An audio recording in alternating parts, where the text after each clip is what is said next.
Got it. All right. Top of the morning, top of the evening, top of the night, whatever time zone you are on, we are live. Hello, everybody. A moment of silence for all those who have lost their lives.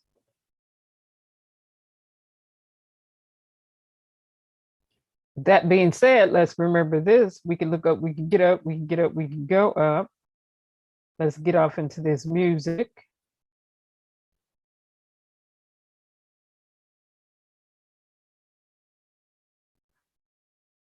I'm just listening to the sound in the background really quick.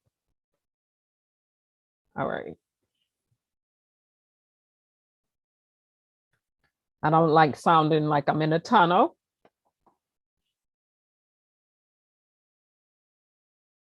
All right. Let's get to this music and get off into this. Hopefully everybody's been doing the best that they can in the situation they are in. Let's go.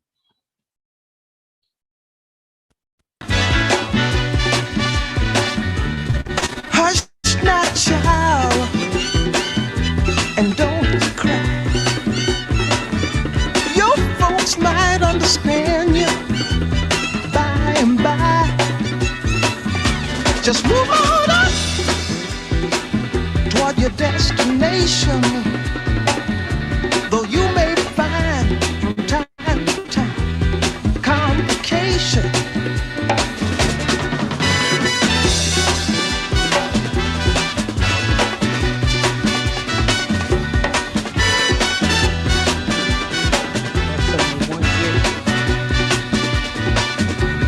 Bite your lip and take the trip. Though there may be wet road ahead and you cannot slip, just move on up. For peace you'll find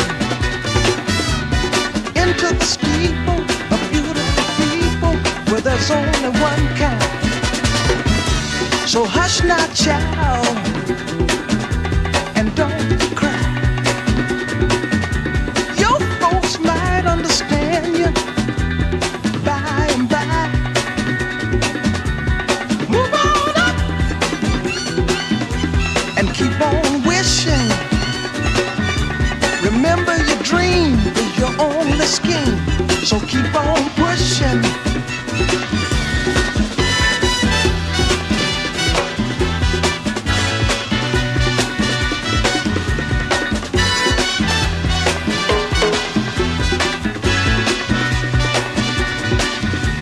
Take nothing less than the supreme best. Do not obey, you must be forsake, but you can pass the test. Just move on up to a greater day.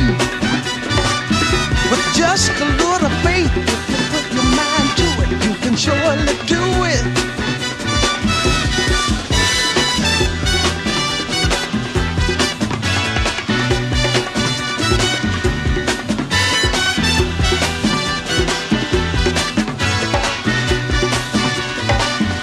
Just move on up. Move on up. We move on up. Watch out, we just move on up. We move on up. Move on up.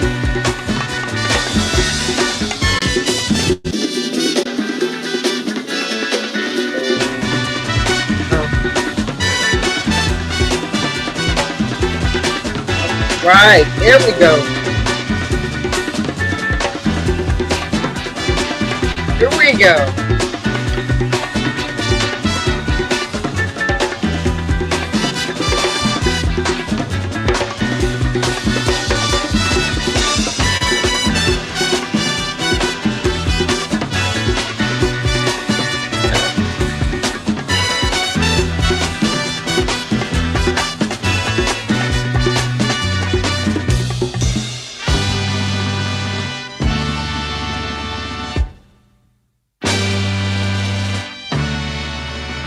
Right, we're gonna get off into this tonight.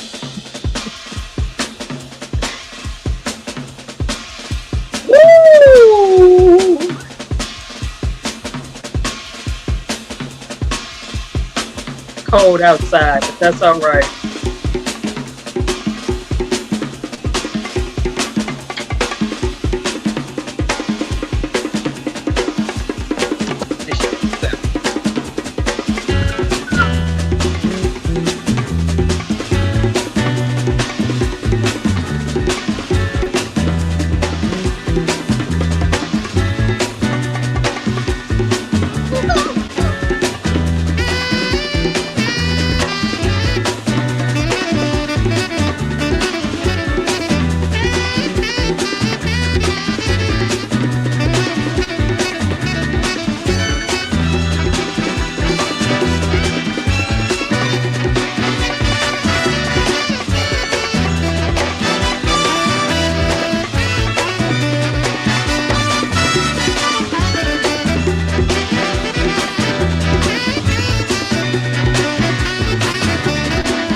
Yeah.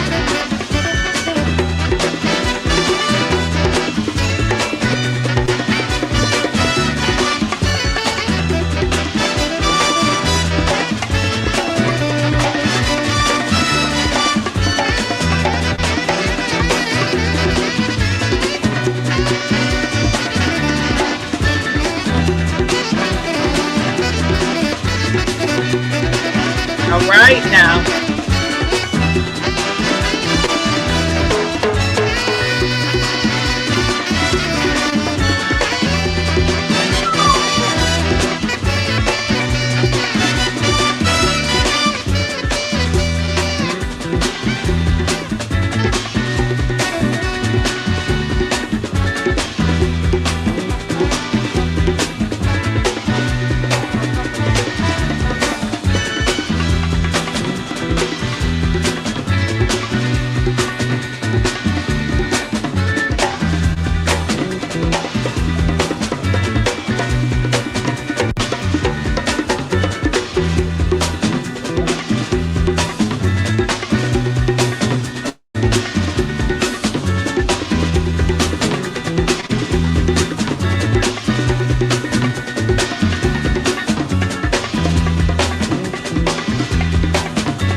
Can we close this year out strong?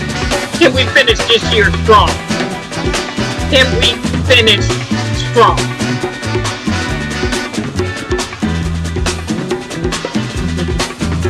Can you finish strong?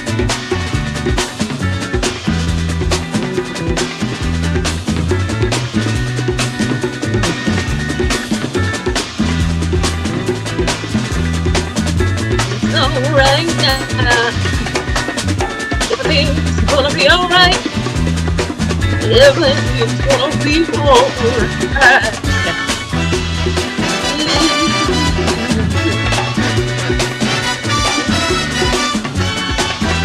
Alright now.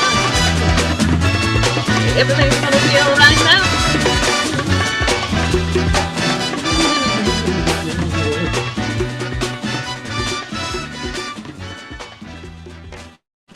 All right. All right, let me break it back down. All right. So let's get to this Jelani Day. This was an extremely suspicious death. So cue this video in the background.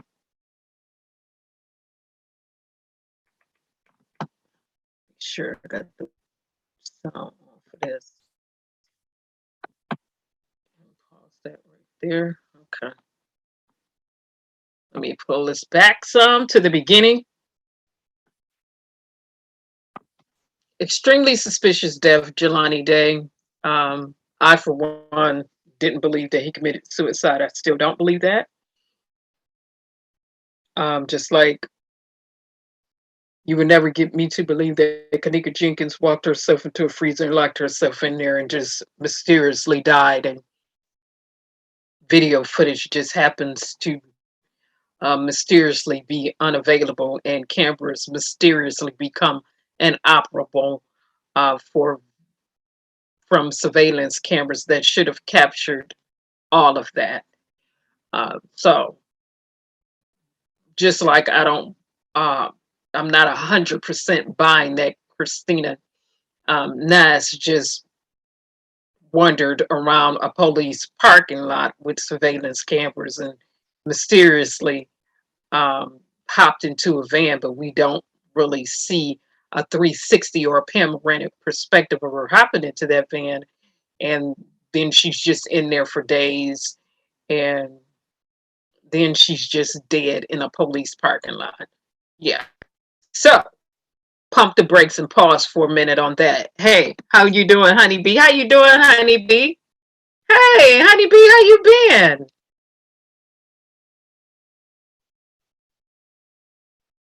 It's always good to see you in the land of the living. Okay. So what I'm talking about is I'm leading up to these suspicious deaths. Also, the football player from Louisiana that was found dead in the police custody. We'll see what happens there. It's been a lot of African American people found dead in police custody throughout the inception of the United States, but within these last few years, it's been the turn up has been high for Black U.S. citizens being found dead in police custody, as well as other ethnic groups. That's in and of itself needs to be investigated. Okay, let's be clear about that. So let's get to this. Let's get to the suspicious circumstances, and when people jump out prematurely and say, "Oh, he committed suicide. Oh, he committed suicide." Okay, make this make sense, because this is no nonsense news format tonight. So let's just let the record show. Let's go.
Oh,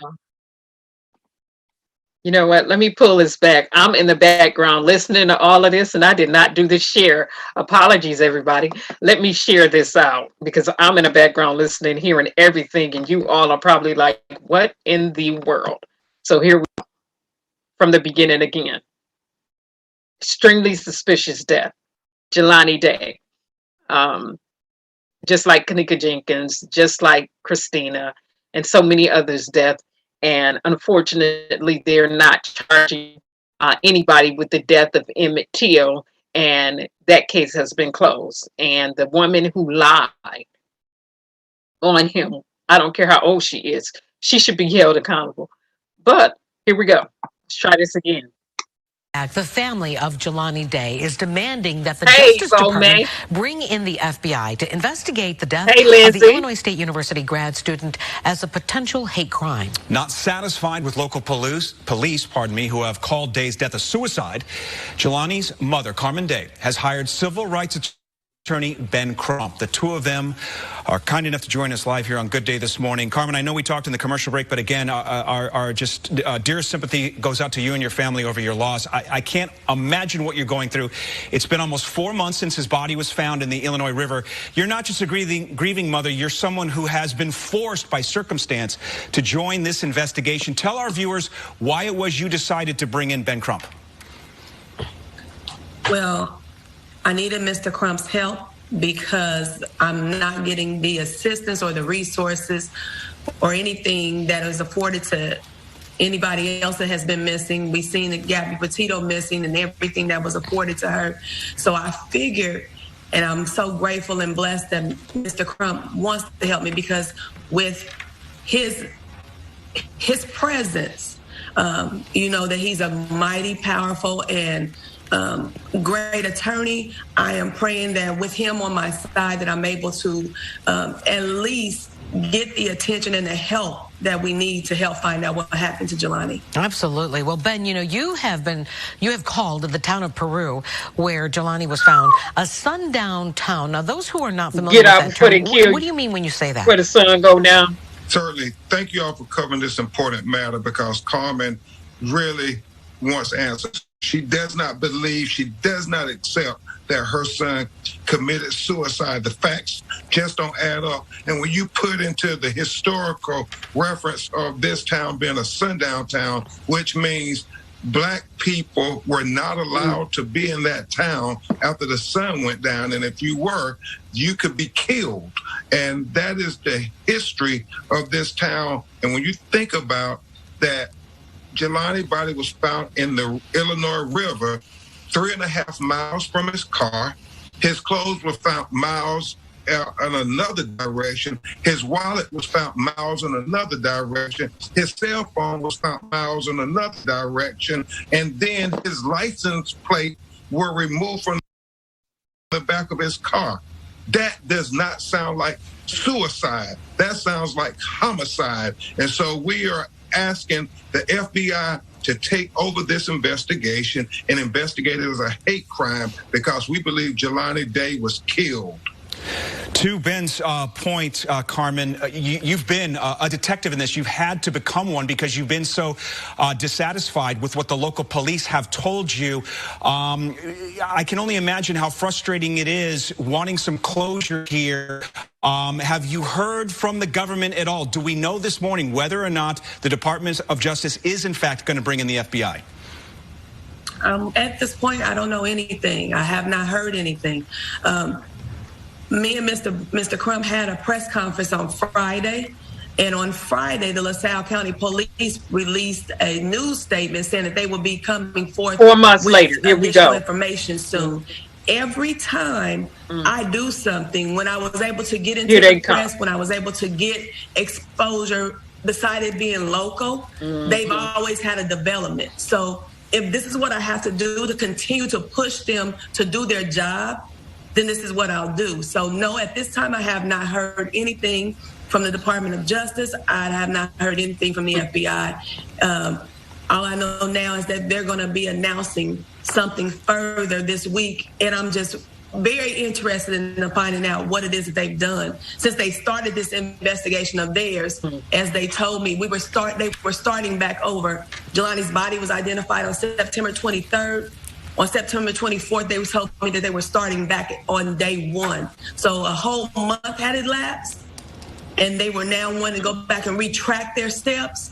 So I'm very interested in finding out what it is that they know now. Yeah. You know, Mr. Crump, and you have done a lot of these types of investigations. Maybe you can explain to our viewers, some time has passed since he went missing and then he was found. How critical is this time right now that you would like to see the FBI get involved? We want the FBI to get involved because they have resources that are superior to any other investigative agency in America. Just looking at his cell phone, being able to look at the last pings where he was located at, the last text messages, the last phone calls, all those things can help us answer this question, who killed Jelani Day? Furthermore, Carmen has been the best investigator of everybody so far because Jelani's life matters to her. We're not sure if it mattered to those local authorities the way that it would matter to you if that was your child. We think there's a disparity in when a black person goes missing in America, the level of attention and commitment it gets in any minority versus when a white person goes missing in America. And so all we're saying is imagine if you were Carmen Day. Your son has done everything right in life. I mean, he's got a college degree. He hasn't committed any crimes. He's in graduate school getting a PhD, for God's sake. And all of a sudden, people are trying to suggest to you, well, he turns up naked, dead in a river, and it might be suicide. And you're saying, no, go find out who killed my son the same way we watched you do with Gabby Patino, this young white woman in Orlando, Florida. And so that's all Carmen is saying. Please give Jelani the same care and consideration that you would give your child. We got to leave it there. Carmen, I know you said you spoke to your son every day. He did not suffer from depression. He did not have any financial burdens that may have led him to take his own life. I wish we had more time, but thank you to you both, and perhaps we can have you back on with some better news. Thank you for joining us. Thank you very much. Okay. The family of Jelani. So that was that. Let me stop that and break this sound down. I wanted to make sure everybody could hear that. And I concur with the statements that are being written inside the chat. No, he did not kill himself. It makes absolutely no sense for somebody to take their own license plates off their car, jump in a Chicago of all places, naked, and your clothes and your wallet stroll off miles apart. No, that never made any sense. Day one, I never believed that he committed suicide, and I still don't to this day. Extremely suspicious death. Extremely suspicious death. And when there are extremely suspicious deaths, rightly so, the FBI do need to take these cases. They need to take these cases. Excuse me, the same 3D CAT scan that was conducted on Gabby Petito's body needs to be conducted on his body, needs to be conducted on Christina's body, should have been conducted on Kanika Jenkins' body, and a host of other people's body. No. Let's not have a respect of persons in the United States of America and just automatically assume that because you're rich in color and melanated, or you come from a different ethnic group, that you murdered yourself, that you were suicidal.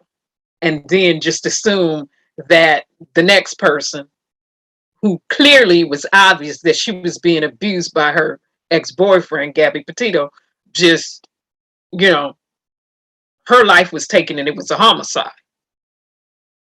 Excuse me, African-American people don't just go jumping into no river, ocean, a lake naked, especially a liquid, toxic one at that, with high levels of toxicity, pollutants and toxins. That's not the way we get down, period. And I'm telling you this as an African-American person, we don't get down like that, period. That's not the way we roll. And we definitely ain't taking off our license tag plates.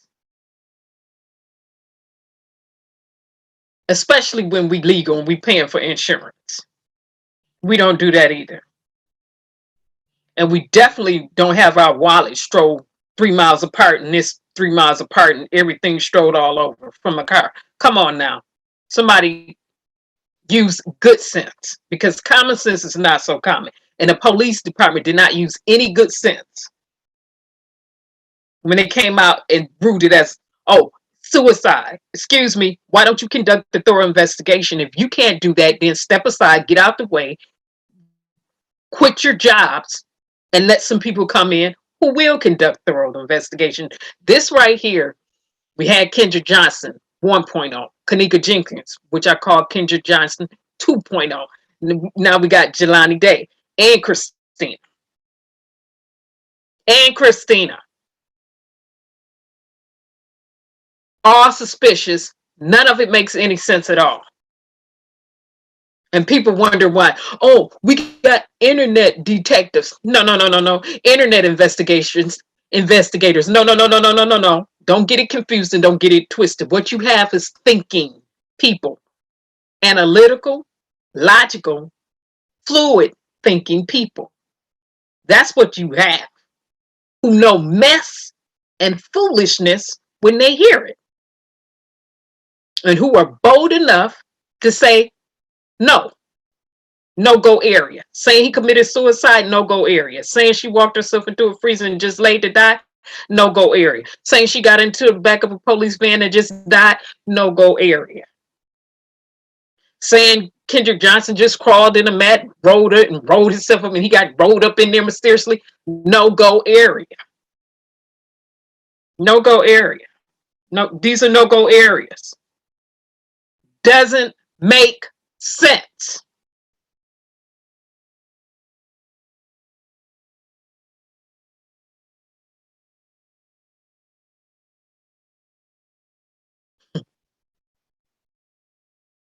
So we want the FBI to give that same diligence to other cases when they're extremely suspicious and when people are rich in color. How about that? We want those departments to say we can't handle this. This is out of the scope of what we're able and capable of dealing with, and turn it over.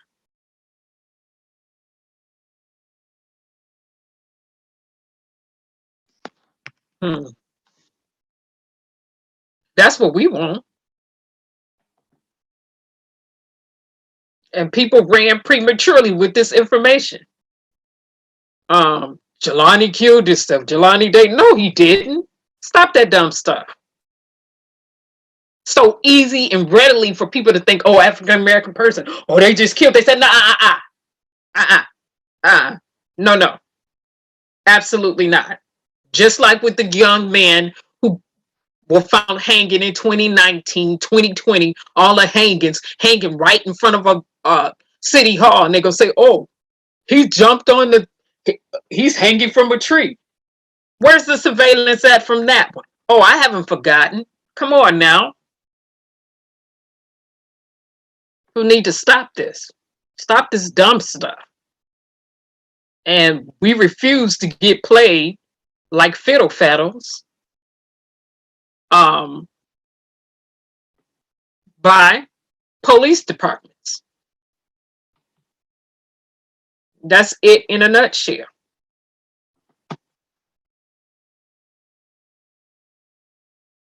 All of a sudden, you know, it's oh, well, they committed suicide. Oh, well, you think you can slide by?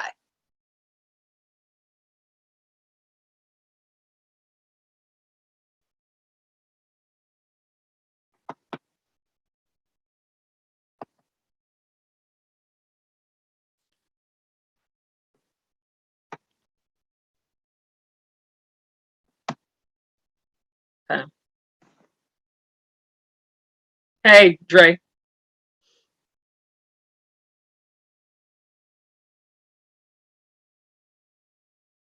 Okay. So again, I think they made it real clear, and his mom has always made it clear from day one that this was no suicide. And she had to get out and do what she needed to do to make sure some type of accountability and some type of resolve in terms of her son being deceased so suspiciously is met. Just like Kanika Jenkins' mother had to do, just like Kendrick Johnson's parents had to do, Christina family is still fighting, and so many other families are still fighting. I mean, in the United States of America, you got police departments that want to be passive in one regard when it comes to certain people, and then in other regards, they want to be active, overly aggressive in terms of investigating and getting down to the nitty-gritty and the bottom line.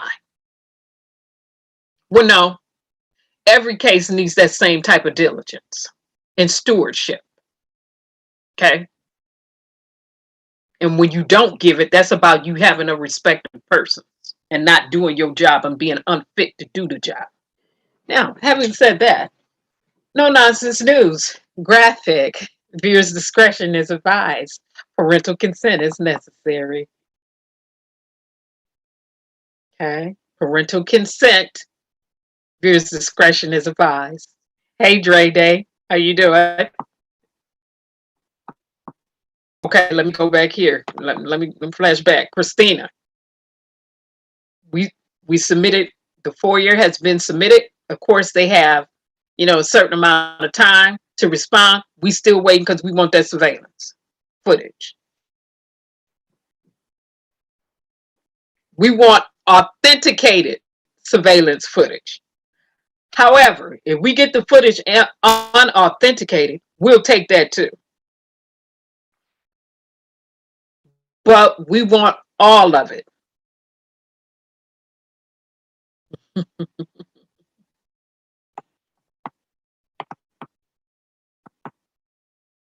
All right.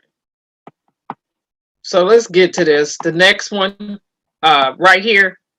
This is,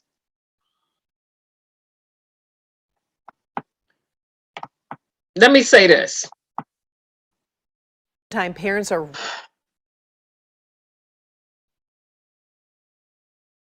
When it pertains to Michigan, my state, the Oxford High School shooting, or when it pertains to any high school shootings where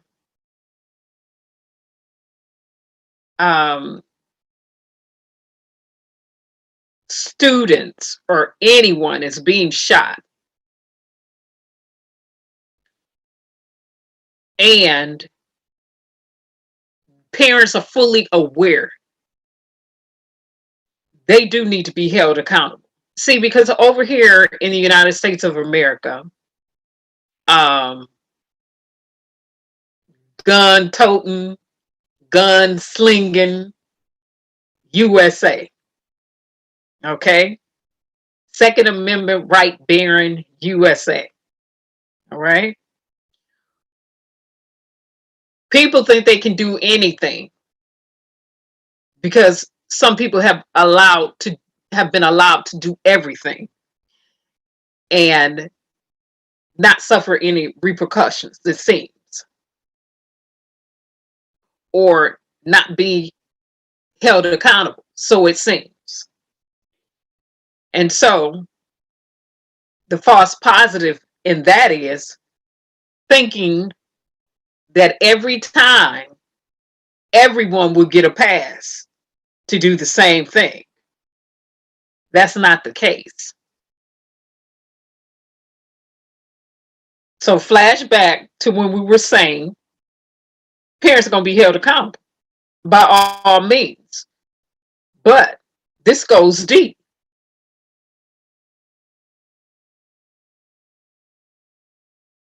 Because you have parents who purchased the gun for a minor. Okay, you calling from? This is getting ready to get deep. You had a mother who, when she was contacted by the school, it is being alleged, and not only being alleged, they went back to their social media posts, who did all this and text messages, AOL, laughing out loud, all that stuff like that. And to the parents, they hired themselves attorneys, and their son has a public defender.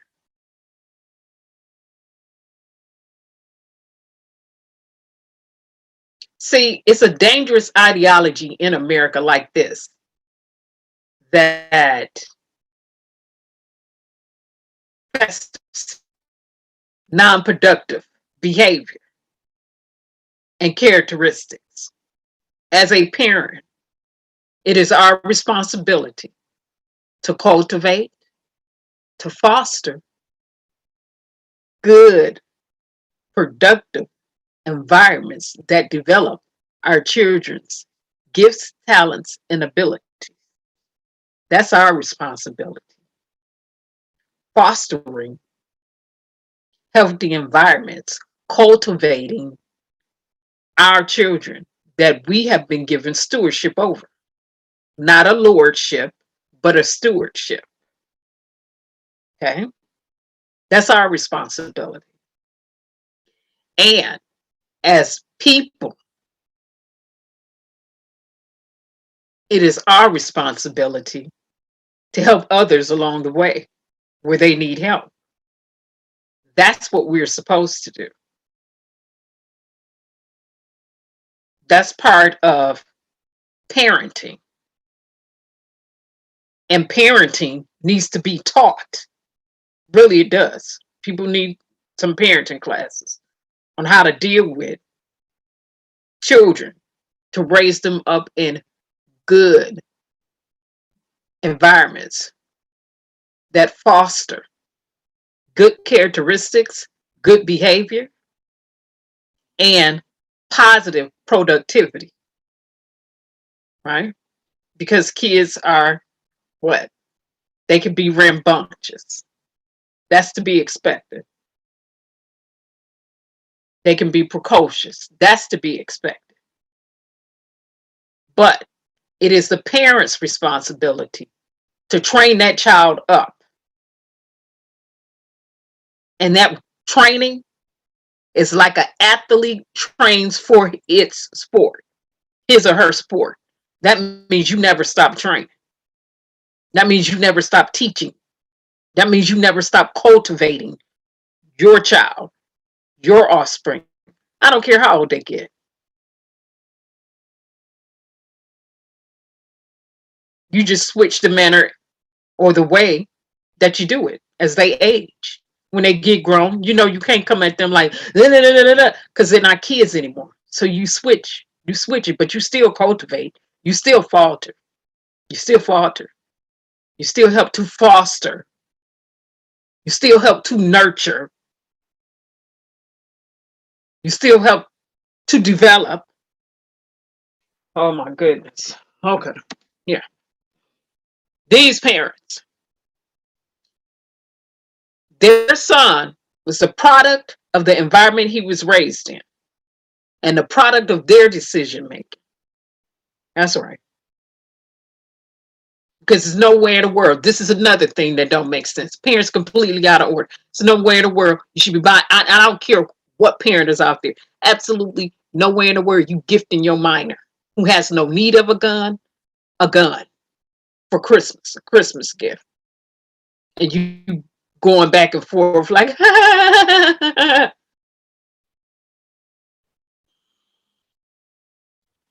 okay, let's get to it. Oh, thanks, Dre.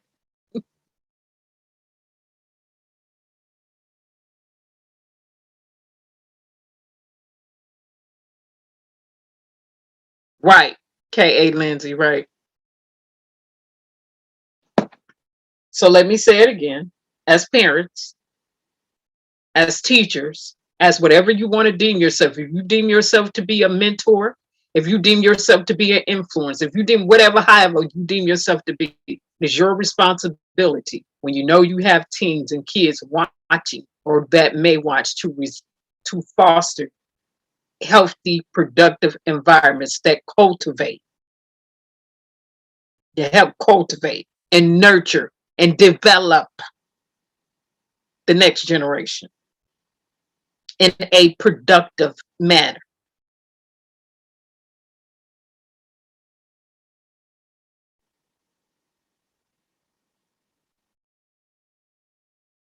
See, because children are supposed to be like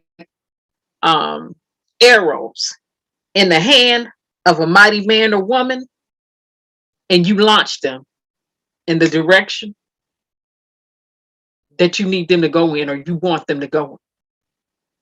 And that direction should be a direction that deals with their purpose. Okay? Their gifts, their talents, their abilities, and what they were created to do. All right.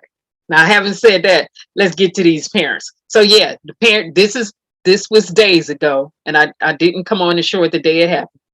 This was days ago, so we're gonna walk up till today and hear the charges, because now understand this is Michigan. So when we're dealing with law, we know it's federal law, we know it's state law, and we know it's local law, city law.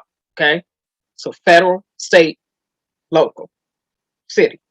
Okay, so in Michigan, now we're dealing with not just federal law, we're dealing with our state laws, right?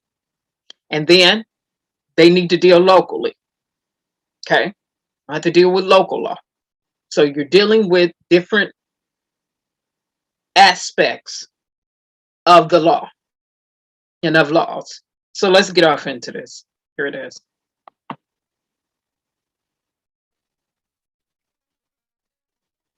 Some parents fighting to get their kids, and other parents while the shooter was the one who entered the high school and pulled the trigger, there are other individuals who contributed to the events on November 30th, and it's my intention to hold them accountable as well. It's imperative we prevent this from happening again. No other parent or community should have to live through this nightmare. I have shared previously, and I will reiterate today, that gun ownership is a right, and with that right comes great responsibility. Based on the information and evidence I have received, today I am announcing. Let me pause right there. Some people shouldn't have a gun in their hand at all, because psychologically, they're too immature to handle their gun appropriately and responsibly. They're not mentally developed to the state where they can responsibly have that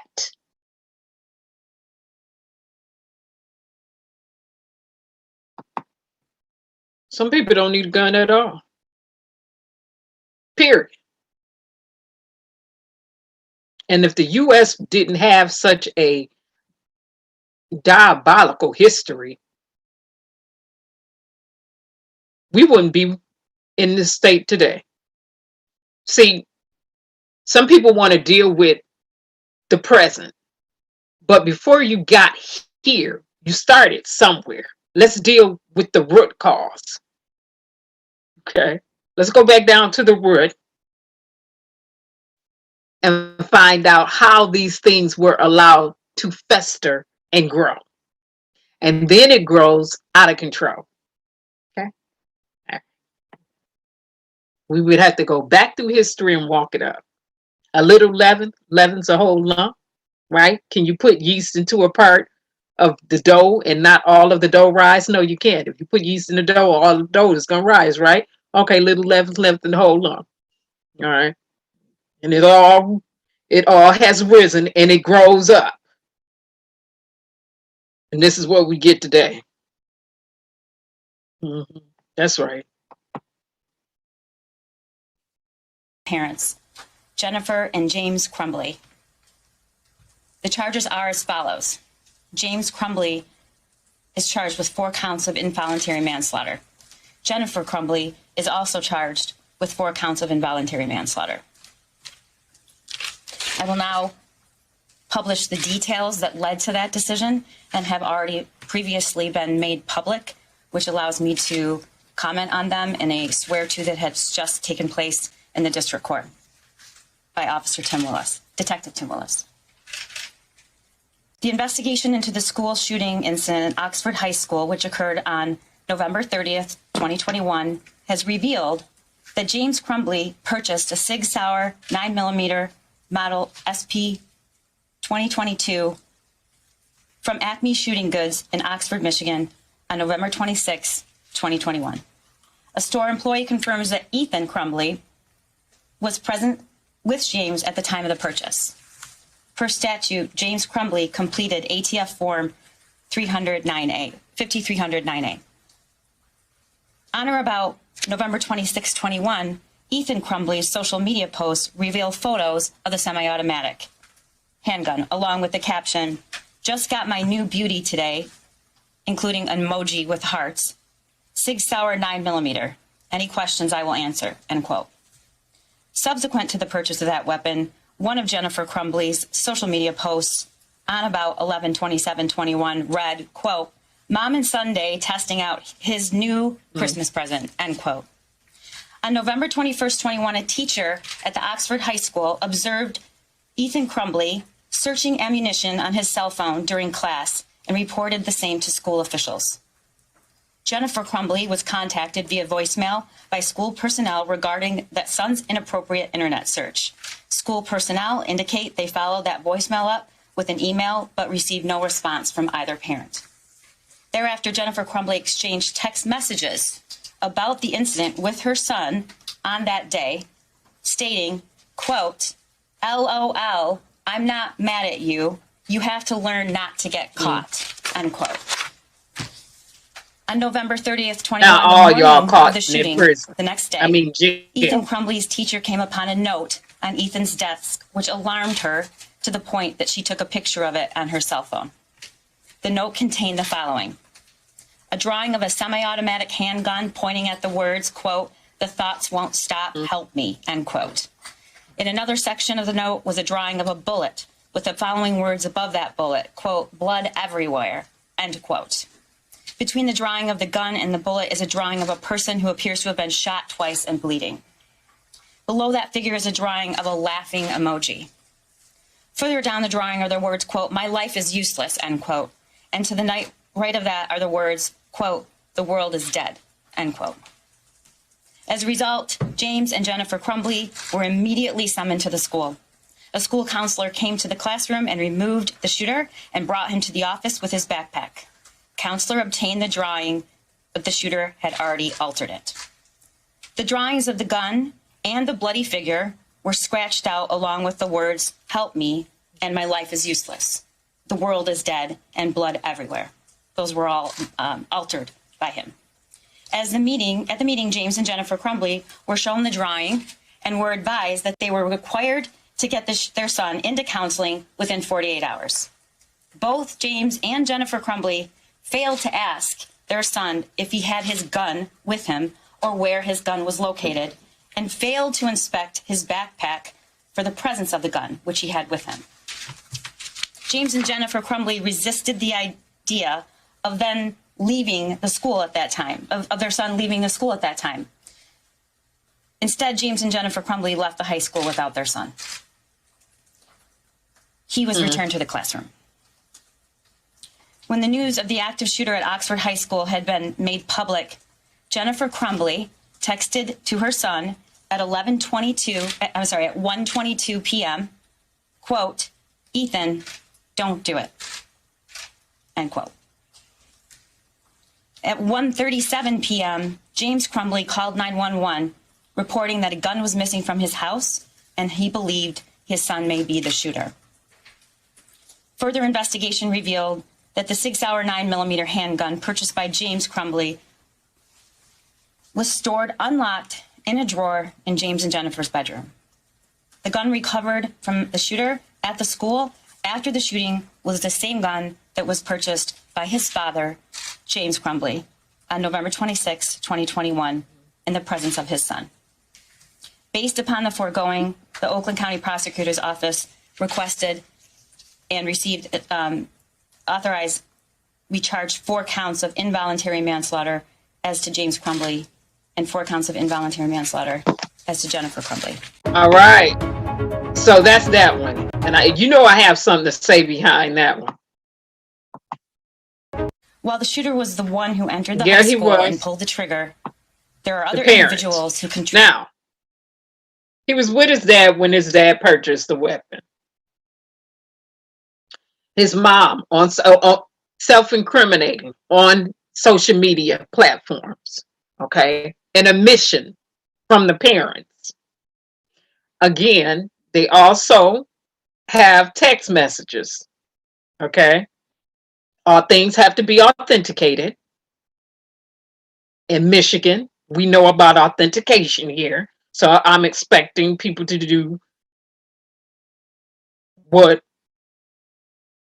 they need to do from the DA's perspective as well. But these parents are interested. Now, I see people, Evome and K.A. Lindsay, when you were posting, the school allowed him to stay, or he didn't get suspended or, you know, get sent home, and they didn't search his backpack either. Well, that's going to deal with school policy, okay? Remember, every school has their own set of rule policies and regulations. So, because if they did not sign, like my students used to have to sign all types of policies stating that they understood class rules and procedures. Okay, my child just graduated this year, her school. Well, I had to sign on stating that I understood at any given moment that I gave them consent or permission to search. They could search her purse, they could search her backpack, they could search her locker. See, I consented to that. They had my full consent. So it's going to go back to what are the school's policies? Did they give consent? Was it a consent to search? You know, you need a warrant to probable cause.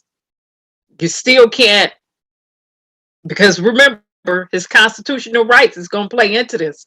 So at school, what were their policies? Now, like I said, I'm saying it from a perspective of one having taught, not just saying, oh, would they allow them to go back? Were they allowed? Okay, well, what is the school policies? What did the parents consent to and sign on to? I mean, and because at my daughter's school, her former high school, they let it be made known. I consented to it. Police roll up in here and get your child if X, Y, and Z happen. It's going down just like this. So what was that school's policies? What were their policies? What did the parents sign? What did they consent to? And at the moment that they thought they had probable cause, then you contact the police department. Let them get the warrant and come in and do what they need to do. But I'm sure it's all going to come out in court. It's going to come out in court. Policies, regulations, procedures, you know, it'll come out in court. So in terms of saying, now, from that perspective, as an educator, and I don't believe I never believed in kids being kicked out of school. Or, you know, because I'm thinking if you are away, what are you learning? If I'm the teacher, I'm not there to instruct you. We'll do a lock in. You don't get locked out, you get locked in to some learning. However, it's extreme circumstances and situations where students should be sent home. And that was one of those extreme circumstances and situations where he would not have gone back to class. He would have left with his parents.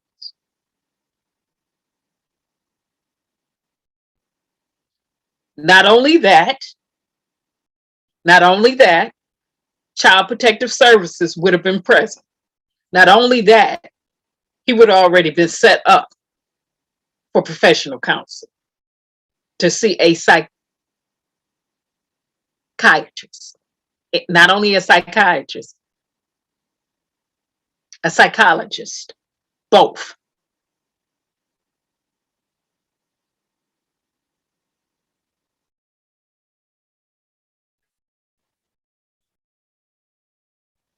Anybody remember having professional psychologists on staff when they were going to school? And then if they needed to bring in a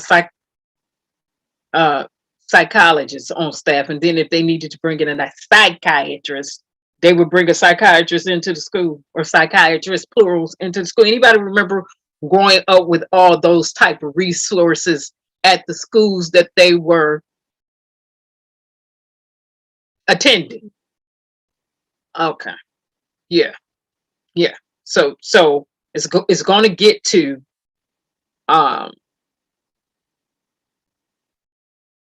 it's going to go back to the school's policy. Not only that, we already know somewhere along the way in the decision making, some missteps happened from the school perspective, because there's no way he should have been allowed to go back to class. He should have been suspended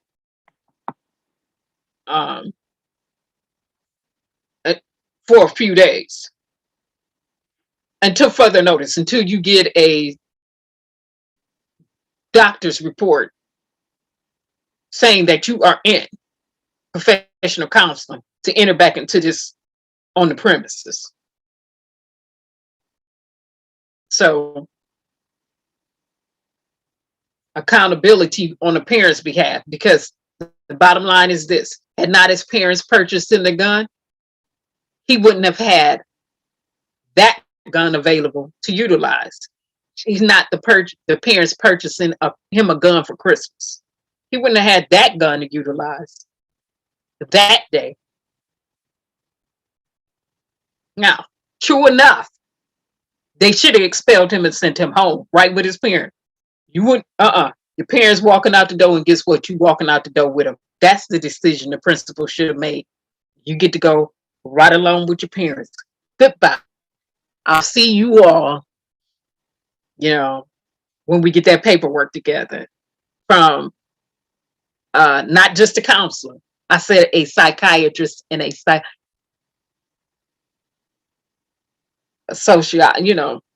psychiatrist and I don't know why I want to say psychiatrist and psychologist, both, because they do different things. Then once I get the paperwork back from them, confirming some things, then you can come back. Child Protective Service, we know that was the rule of thumb in schools, to cover what? To cover yourself. Because you as a teacher or a school, you don't want to be held negligent for things that you see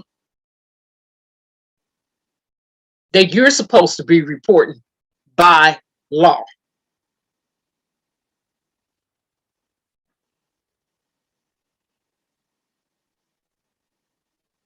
$48 hours. No, like I said, he would have went home. Forget the 48 hours. And there's no way in the world my father would have purchased us a gun. Neither one of my parents. You can just count my mama out for purchasing any of her kids a gun. That's just out as a minor. That was OUT out.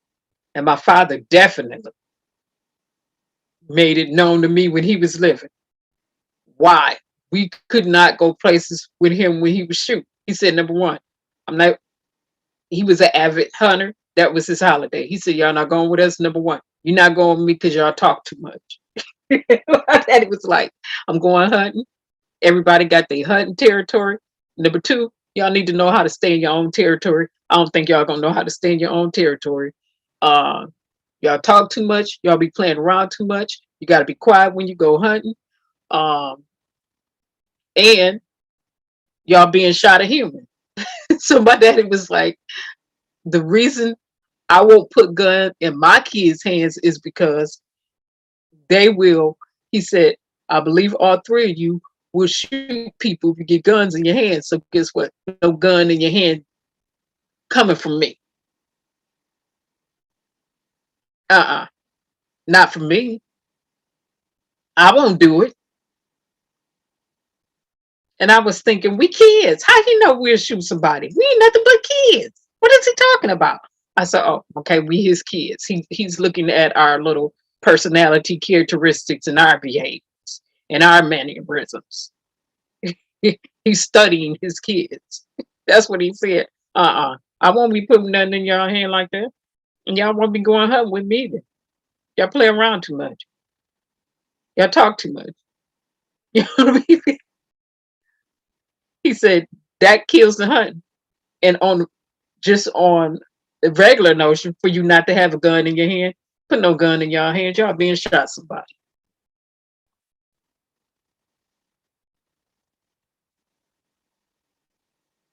And that's what my father said to us when I was asking him, well, how come we can't? He said, I know my kids. And I'm gonna tell you this right here. All three of y'all being shot somebody. He was like, and even you, the youngest one, because I am the youngest. He was like, even you. No guns. No guns in y'all hand, please. So it goes back to the mentality of these parents. What made them think it was okay to get your son a minor a gun as a Christmas gift? And then you all on social media self-incriminating. Okay. Okay. Let's get to it. That's what I had to say about that. When it comes to the school, we got to pump the brakes for a minute and look at policies and look at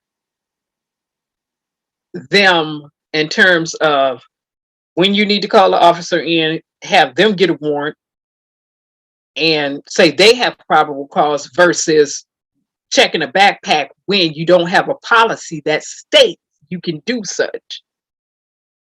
And then you get hit with a civil lawsuit because you have violated somebody's constitutional rights called improper search and seizure. So it'll go back to, that's why I said we have federal law, state law, local law. Not only that, it's going to go back to school policy. But principal didn't make a good decision. This was not a good decision. He should have been expelled.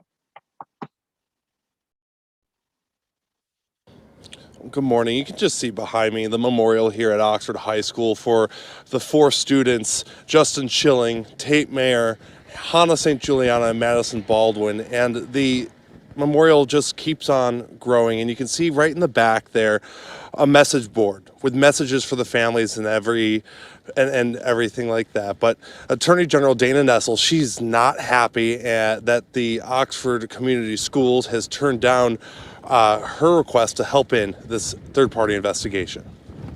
It went from a normal school day at Oxford High School to a nightmare in just 5 minutes. A tragedy that left 4 students dead. 16-year-old Tate Mayer, 17-year-old Madison Baldwin, 14-year-old Hannah St. Juliana, and 17-year-old Justin Schilling. Attorney General Dana Nessel turning up the heat on the Oxford Community Schools after they rejected her office's help. I'm disappointed, quite honestly. And, you know, obviously we hope that the school district cares as much about the safety of their students as they do shielding themselves from civil liability. But her office will continue assisting the Oakland County Sheriff's Department and the Oakland County Prosecutor in, quote, any way we can. But what remains are many questions that parents have and that the community of Oxford has. Casey Smith is a father, and his daughter was in the hallway when the shooting started. He appeared on CNN last night frustrated that 15-year-old Ethan Crumbley was allowed to go back to class after meeting with the school. I think a lot of us feel that way, angry. Either procedures weren't followed, there's protocols in place that either weren't followed or they weren't in place to begin with. Clearly, something should have been done. And there was the opportunity to do something that could have prevented this horrific tragedy. Those questions, Nessel says, would be answered through her investigation, and that families in the Oxford community will be heard. We're going to talk to the community. We're going to talk to the parents and the students in Oxford and see what it is that they want to see happen. And I'm sure they're going to make their feelings known about the rejection of our offer. Now, Ethan Crumbly, James and Jennifer Crumbly, they all remain locked up at the Oakland County Jail. And as for the Oxford Community Schools, they're going to go through a soft reopening. They're also going to be having police officers, guidance counselors, and for the high school, the plan to reopen is, well, it's still evolving. Reporting in Oxford this morning, I'm Peter Maxwell, 7 Action News. I wanted to know what made Oxford think that they didn't need police officers on staff anyway.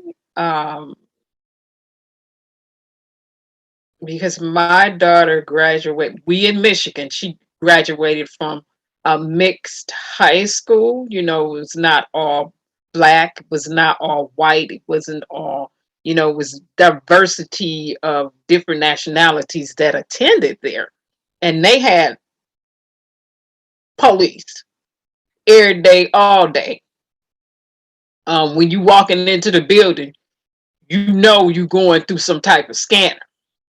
Again, her school was so strict, not strict, but in terms of their policy, they gave no leniency or leeway. Like I said, I signed on to knowing that parents, you understand and you acknowledge that your child purse can be searched, locker can be searched, and backpacks can be searched at any time.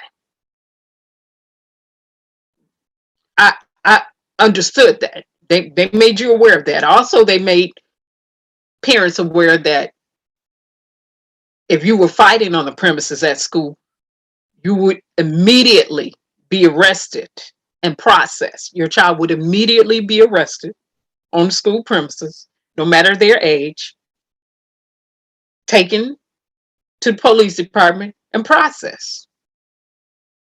And I had to tell the principal, the former principal, and she was a female, and then a male came in after her, that I didn't agree with minors being processed and driven off in police cars for fighting inside the school. She said, I understand 100%. She said, however, I just can't. I have to have a no tolerance in terms of any form of violence in the school. And just no tolerance for it at all, because you have 18-year-olds, you have different age groups. And I said, I understand that. I understand the different age groups, but I'm still not for minors being processed at police departments. I believe it's a better way. It is always different ways to do things. I mean, manifold, when you get into manifold wisdom, that means it's 10,000 different ways to do one thing, but you have to get there to the manifold wisdom. Many ways to do one thing. So, but it's going to go back to, again, school don't want the Attorney General office to come in. And Michigan, this state, I know they're going to find a way around it. I already know. My perspective is, having been raised up and living in Michigan, they're going to find a way around that to get inside that school. Because the school will be held liable because it happened on their premises. So we already know they're going to be held liable for that. We already know. Some lawsuits will come for that because teenagers are dead. So yeah, they're going to be held liable. It happened on their premises and on their grounds. There's no way around that. But like I said, going back to the school's policy, like the one parent is saying, you know, what was in place? Was anything in place? Well, as a parent, it would lead me to believe if he didn't sign anything stating such, within maybe some things weren't in place, or maybe he signed some things and didn't read them. That's what I said. It goes back to what regulations, what policies did the school have in place? What was there? You know, you can't wait to the thing happen to get prepared and be like, oh, it's never going to happen in our community. We'll leave that to the urban areas or, you know, counties or whatever. No, absolutely not.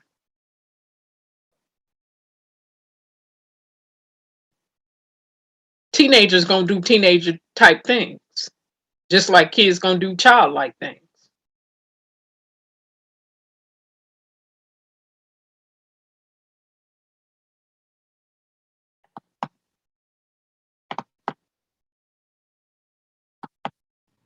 All right, let's get to the next one.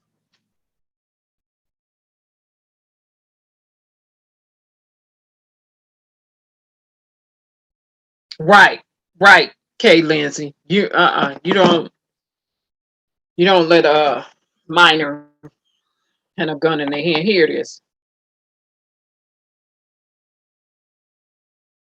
Okay, this is the latest appreciate news. It. Our other top story tonight, as we approach 1 week since the tragedy in Oxford, the investigation into what happened yesterday continues to evolve. So here's where things stand as we come to the 5 o'clock hour on this Monday.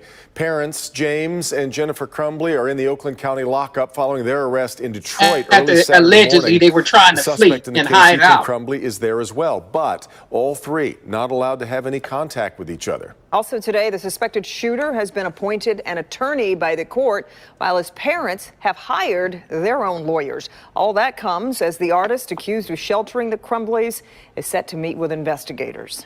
Now, this all happening amid the possibility of new charges. Let me pause for a minute and get back to that, because people need to hear this. Still,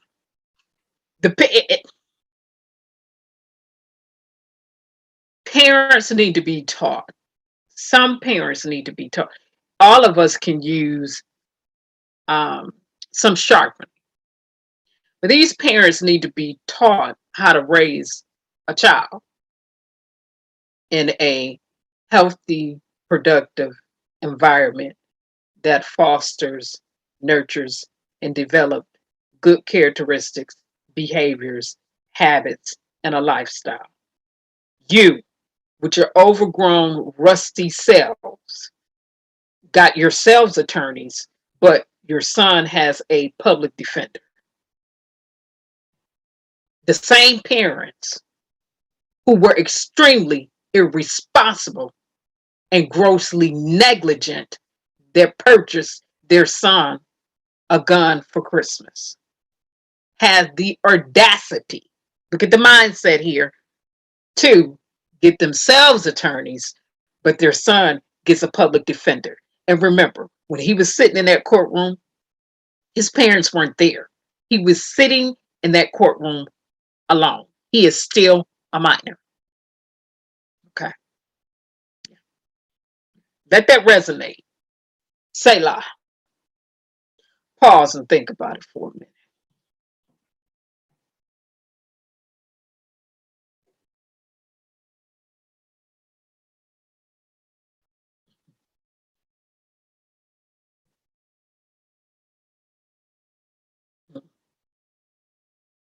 Yeah, I want to play. Yeah, Yvonne May, it is a oh wow.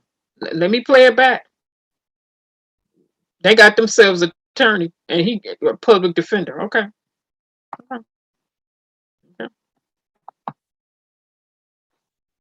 Clock hour on this Monday. Parents James and Jennifer Crumbly are in the Oakland County lockup following their arrest in Detroit early Saturday morning. The suspect in the case, Ethan Crumbly, is there as well, but all three not allowed to have any contact with each other. Also today, the suspected shooter has been appointed an attorney by the court, while his parents have hired their own lawyers. All that comes as the artist accused of sheltering the Crumbleys is set to meet with investigators. Now, this all happening amid the possibility new charges could be coming in the case still. For that part of the story, we want to bring in Defender Sean Lay. And Sean, this is all surrounding the purchase of that gun. Correct. We're talking about potential additional charges to the parents of Ethan Crumbly. We're talking about federal charges here, federal gun crimes. What's under the microscope right now, the potential illegal transfer of that handgun that was used in the shooting. It is a federal crime to purchase a handgun in your To name, another only to give that handgun to someone That's else. right. It's called a straw purchase. The Local 4 defenders asking law enforcement expert Steve Dolan about straw purchases. Steve, what is a straw purchase? Purchase the Straw gun. is when I go and buy a handgun. It's not. And It's I for claim somebody me, else. But it's not. It's either for someone who's a felon, someone who can't Legally. get a weapon Right. on their own, or for a minor. The defenders have confirmed federal prosecutors are now looking at the parents of accused Oxford school shooter Ethan Crumbley for allegedly violating federal laws when the handgun in the Oxford shooting was purchased. Investigators confirm Father James Crumbley bought the handgun in his name. Crumbley's mother, Jennifer, confirmed the potential illegal transfer of that firearm On her to social 15-year-old media Ethan post. in an Instagram post saying the gun Thank was you. for her son. The weapon was bought for him. He had easy access to it. It was not safely secured. He essentially considered it his gun. In this particular case, the father claims he bought the handgun for himself, and yet he's made public comments, is my understanding, He saying, got it for his son. I got it for my son. Well, the No. son's not 21, and it's a handgun. And you in Michigan. Even if you were to purchase a rifle, the person you're giving it to has to be In at least Michigan. 18. This Michigan. This Back to ain't live, Ethan Crumbley, Kenosha, Wisconsin. 15 years old. Another We in federal Michigan crime now. I'm told is being looked at here is bringing a handgun within 1,000 feet of a school. Devin, Kimberly, back to you. Sean, I want to know about other potential charges against the man who may have helped the Crumbleys. The What do you know about artist. that? Yeah, we're talking right. More charges here in this particular case. And you're talking about the man, the artist in the warehouse where the Crumbleys were found early Saturday morning. There is a connection there between Good the old parents and the Michigan. artist. At 6 o'clock, we're going to hear from our Local 4 legal analyst, Neil Rockheim, about the potential charges here. But also the artist, as you mentioned, Kimberly, is now meeting with sheriff's investigators at this hour. We'll hear what he has to say after that at 6 o'clock. Okay, we'll talk to you then, Sean. Thank you. With all the technology that's being utilized in the USA and all of the drones that fly frequently in the state of Michigan, what would make the artist think that these parents would not be found on his premises at his location or whatever, where at the warehouse? That he owns or is responsible for. Evo May, I saw what you wrote in the chat. Let's talk about it again. You get your son a gun and it's illegal. You in Michigan again, like at the beginning. Federal law, state law. This ain't Kenosha, Wisconsin. This Michigan.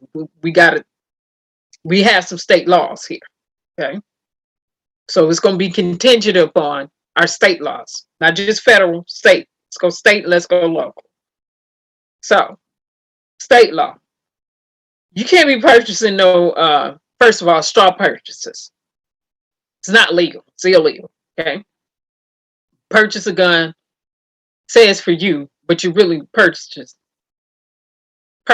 the gun for another. Okay. That don't fly in a state, even though some people have been given some leeway and have gotten off in time past. But let's talk about this case right here, right now. A minor at that. An admission on social media posts, self-incriminating. I'll respond to people on social media,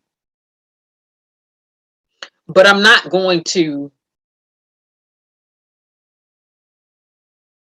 sit up and issue out direct threats to a person on a social media platform, or ever sit up and self-incriminate saying, I did this, Christmas gift coming, and they so happy.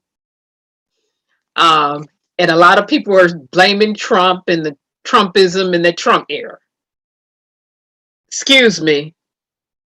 You either had good sense before he got in there, or you didn't. Because these parents made this decision. They made the decision.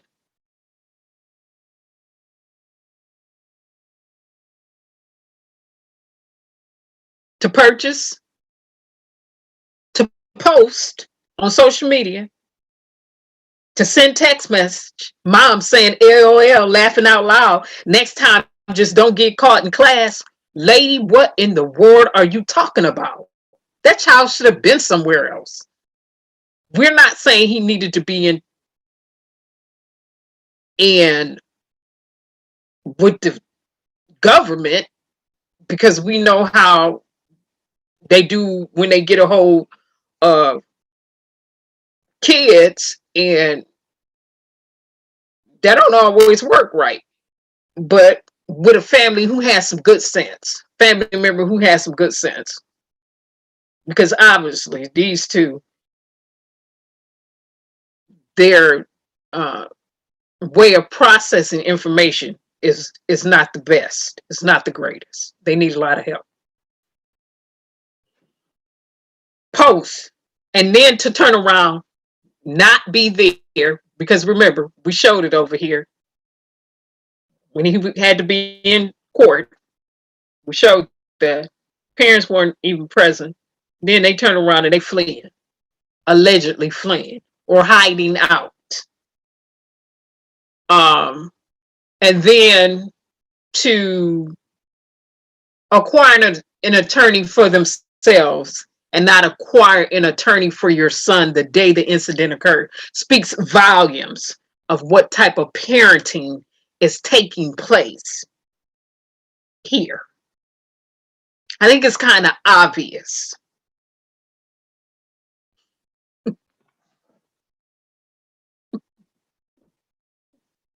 Hey, boss, how you doing?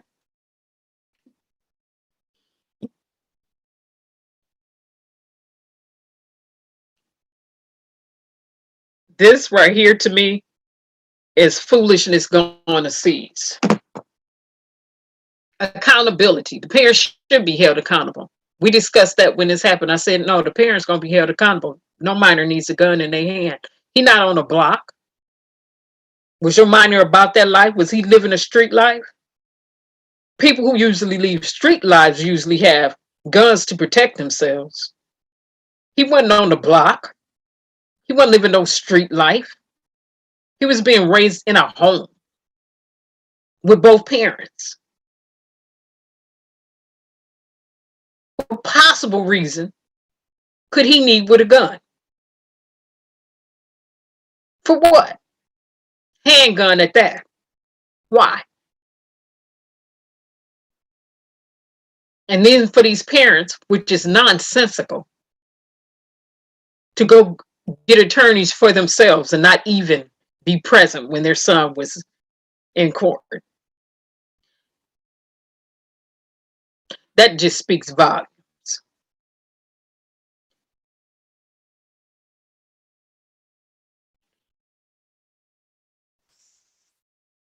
Selfish comes to mind. Irresponsible comes to mind. Gross negligence comes to mind.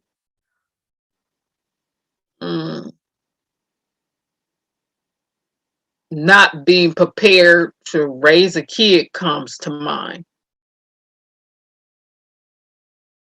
Then when this happened, I was speaking with my daughter and I said, could you imagine?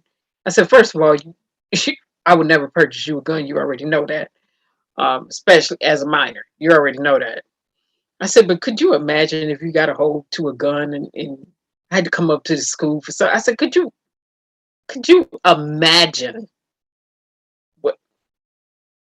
She's like, no, I can't imagine, because I wouldn't have did this. I wouldn't have did this at all. So no. I said, but imagine me coming to a school. Could you imagine what would have taken place? Could you just imagine? You know, it's one of those situations where I remember some of my nephew friends saying, and a friend of the family saying, when his mother hit that corner and they were stopped by the cops, and they didn't do any, African-American when my nephew and his friends were they did absolutely nothing wrong. They were black male teenagers. They did absolutely nothing wrong for the police to stop them. Was no probable cause.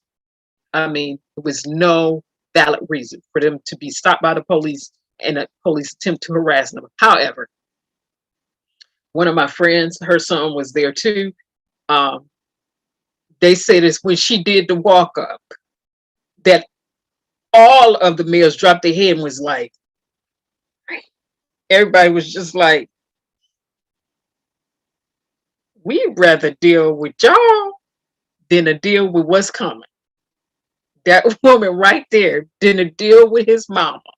We rather deal with the police than to do. Do y'all know what y'all just did? And the police, you know, kind of being probably a little shocked that they would dare have that much respect for that female who was walking up versus them. Like, whatever y'all gonna do, y'all gonna do. But we ain't ready for this. You know, could you imagine? And it varies from household to household. And my daughter was like, no, I couldn't imagine. I said, I said, you already know I would have ran on top of somebody. Would have been like, run. They would have been like, run, run. You better run now. 1, 2, 3, 4, 5. Run now. Your mama on the way. Run. Run. That's right. Run. That's right. Run. And I know I would have ran up in the school. I already know I would have. These parents, it speaks to your mentality.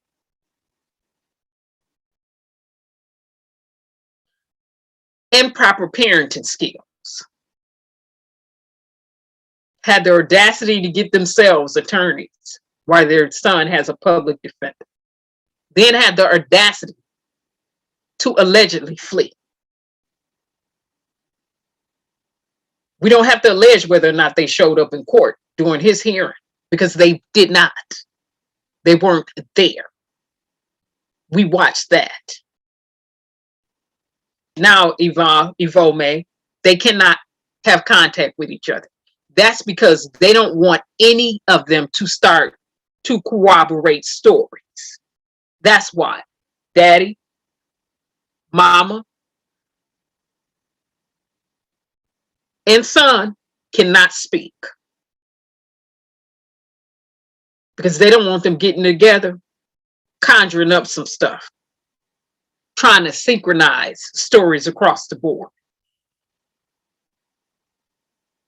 And if it were not for the parents, their son wouldn't even be in this situation. They got to own this accountability and wear this like a badge of honor.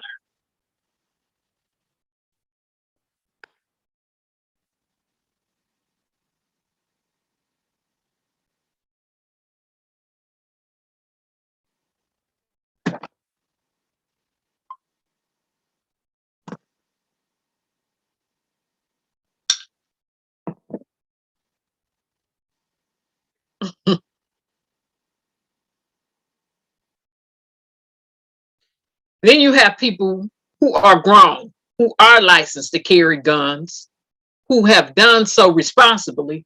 They get pulled over and shot by the police, or they get pulled over and harassed by the police, or they go somewhere and get harassed by the police and end up with a record that they shouldn't even have.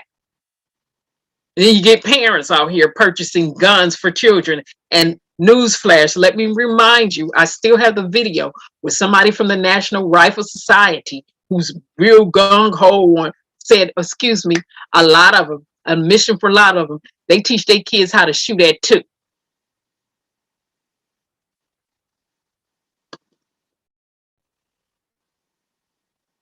This is America.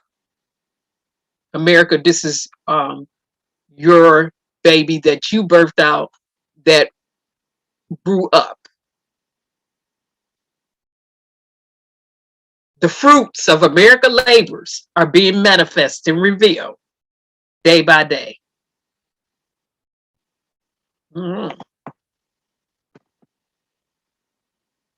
Okay, Paula, we appreciate it. I guess in my mind, because I was raised up with parents in a two-parent household. Parents were, married until my father transitioned on. I'm not fathoming parents not taking full responsibility and accountability for their children. My father would always say that the reason why you don't get to make no decision because you're a child. He said, this is why y'all don't get to make no decision as kids and teenagers. First of all, y'all don't know you're not paying any bills. Number two, you all are immature, still immature. You're growing. Number three, you're not an adult and you don't need to deal with an adult. Adults can handle adults. Teens need to deal with teens in the little teen environment and do that there. Kids need to deal with kids and do that there. Teens and adults, because his perspective was, y'all little teenage selves is no match for an adult. And that's not. So as the adult, I will deal with the adults. That's the way this gonna go. I handle the adults. You deal with the little teen on your little teenager or whatever kids on your level. And let me deal on my level as a parent. And mother being the same way.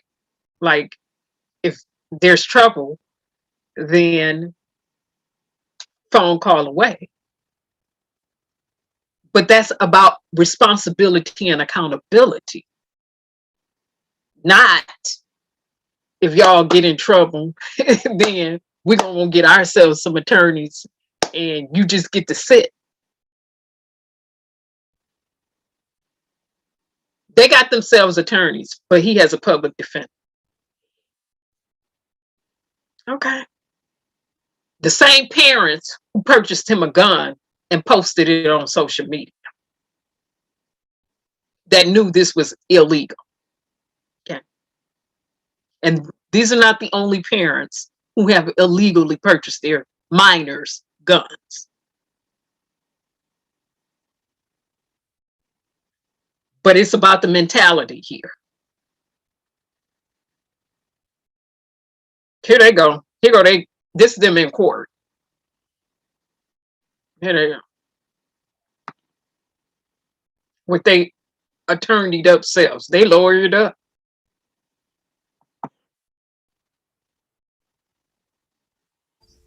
First, I'm going to start with defense counsel Marielle Lehman and Shannon Smith. Do you hear the court?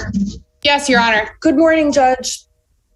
Okay, Mark Keys from the prosecutor's office. Can you hear the court? I can. Thank you, Judge.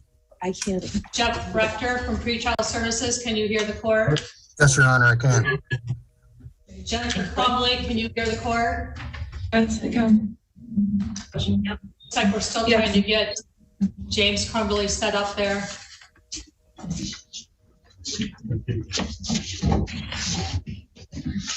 James Crumbly, can you hear and see the court? Yes. Right. Hey, 12 step. Karen McDonald, can you hear and see the court? Good morning, Judge. Okay, we're all set. I'm going to go ahead and call these cases separately. I'm going to starting with People versus Jennifer Crumbly, docket number 21006-652. Can I have appearances on the record, starting with the prosecutor? Karen McDonald, on behalf of the people of the state of Michigan. Mark Keist on behalf of the people. Good morning, Your Honor. I'm Shannon Smith on behalf of Jennifer Crumbly. Good morning, Your Honor. Marielle Lehman on behalf of James Crumbly. Pause I for do a want to minute. address one issue first. Pause for a minute. Pause for a minute. Hello, 12-step lady and Boss Blake. I see you. What you just posted. Y'all like, I can't believe that they purchased.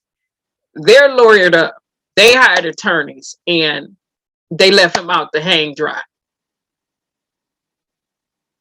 Again, when you go and you look at his court date, his hearing, they weren't there. Now, most of us would say, good sense says, because again, common sense is not so common, get your child attorneys, plural, and you all have the same attorneys to defend the entire family.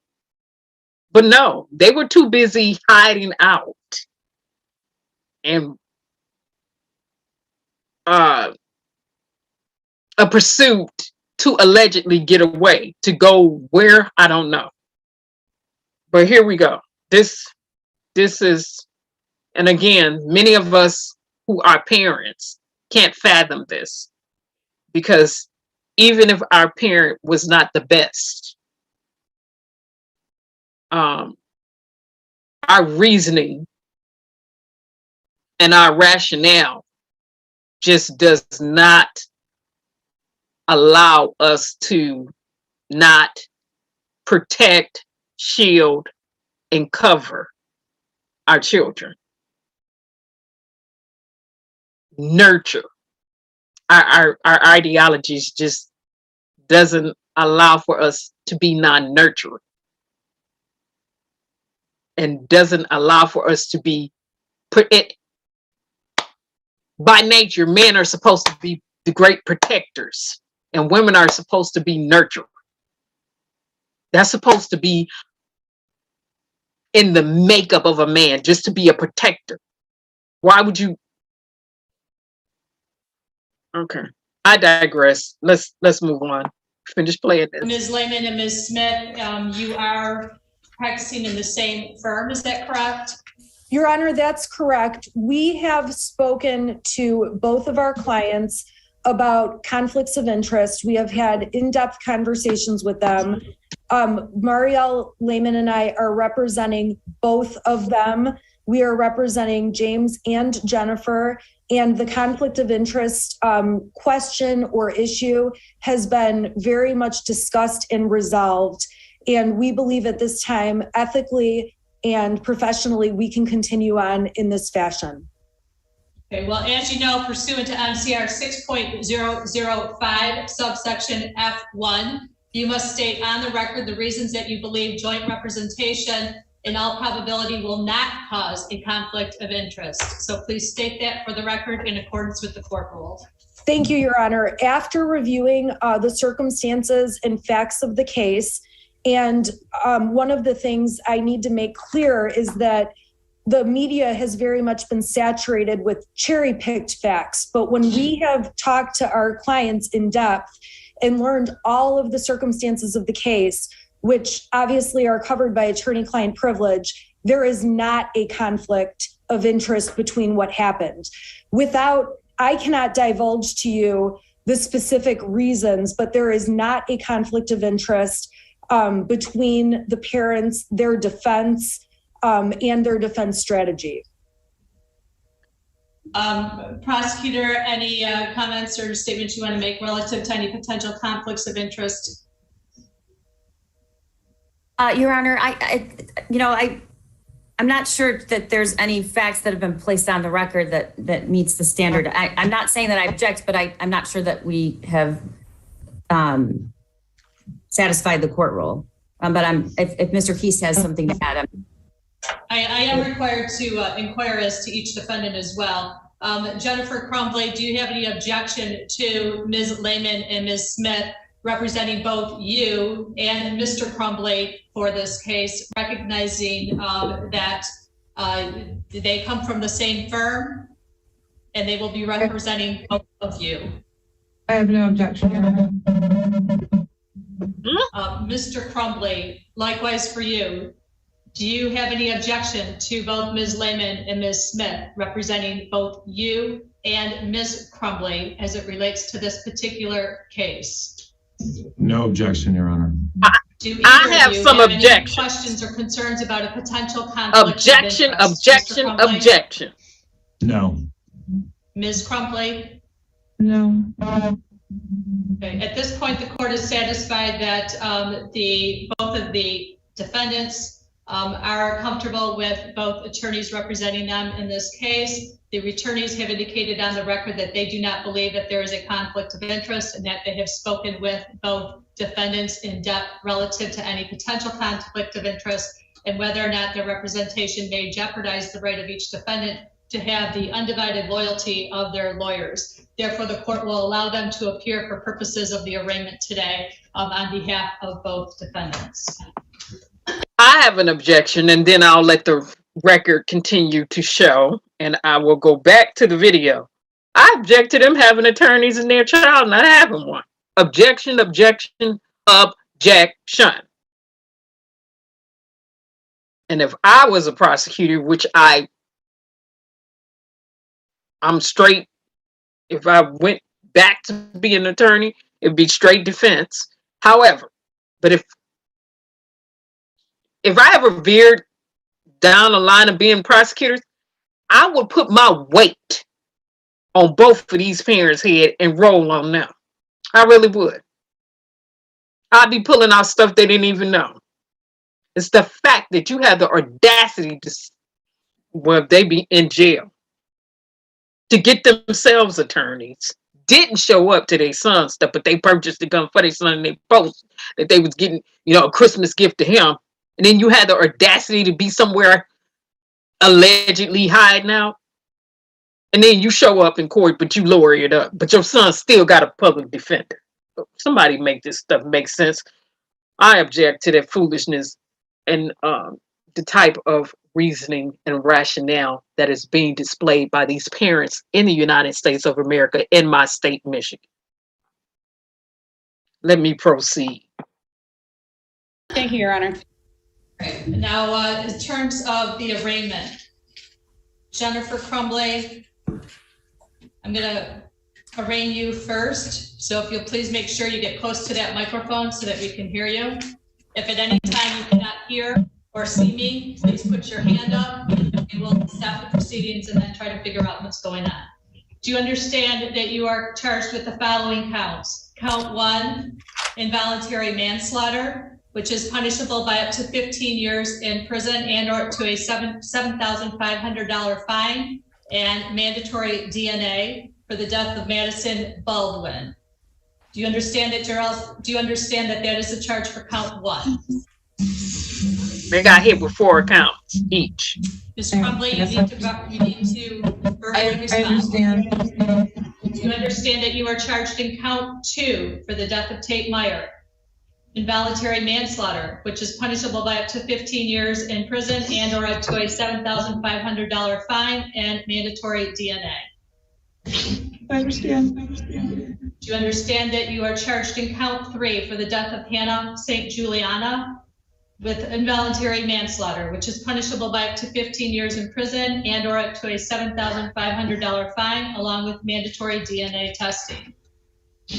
I understand. Do you understand that you're charged in count 4 for the death of Justin Schilling with involuntary manslaughter, which is punishable by up to 15 years in prison and or up to $7,500? I understand. Do you understand that you do have the right to plead guilty or not guilty to all those counts? I understand. And do you understand that you do have a right to a trial, either by jury or by judge? And at that trial, you would have the opportunity to call witnesses on your behalf, confront witnesses that have been called against you, and or to remain silent, and that you'd be presumed innocent until proven guilty beyond a reasonable doubt. Do you understand all those trial rights? Yes, Your Honor. Are you on probation or parole for any other offense?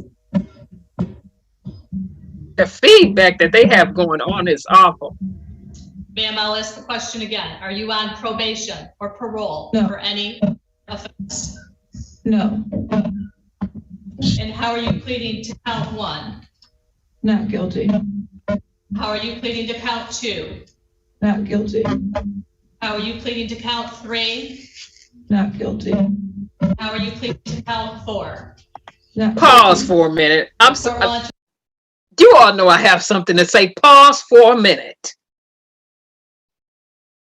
Her Tears are not moving me. It's the fact that they had the audacity not to even be present at their son hearing, in which they purchased the gun for a minor illegally, and then for her to sit there and cry while she's lawyered up and he has a public defender.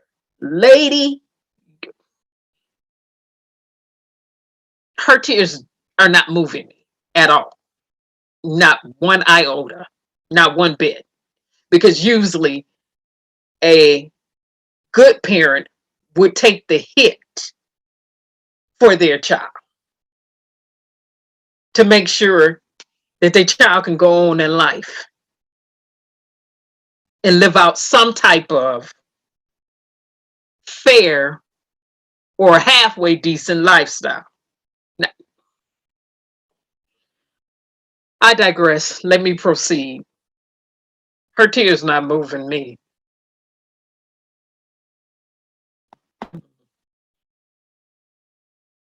To the pleas of not guilty for you for all 4 counts. The court will set the probable cause conference, which is going to be on December 14th. Amy, what time did we have that one?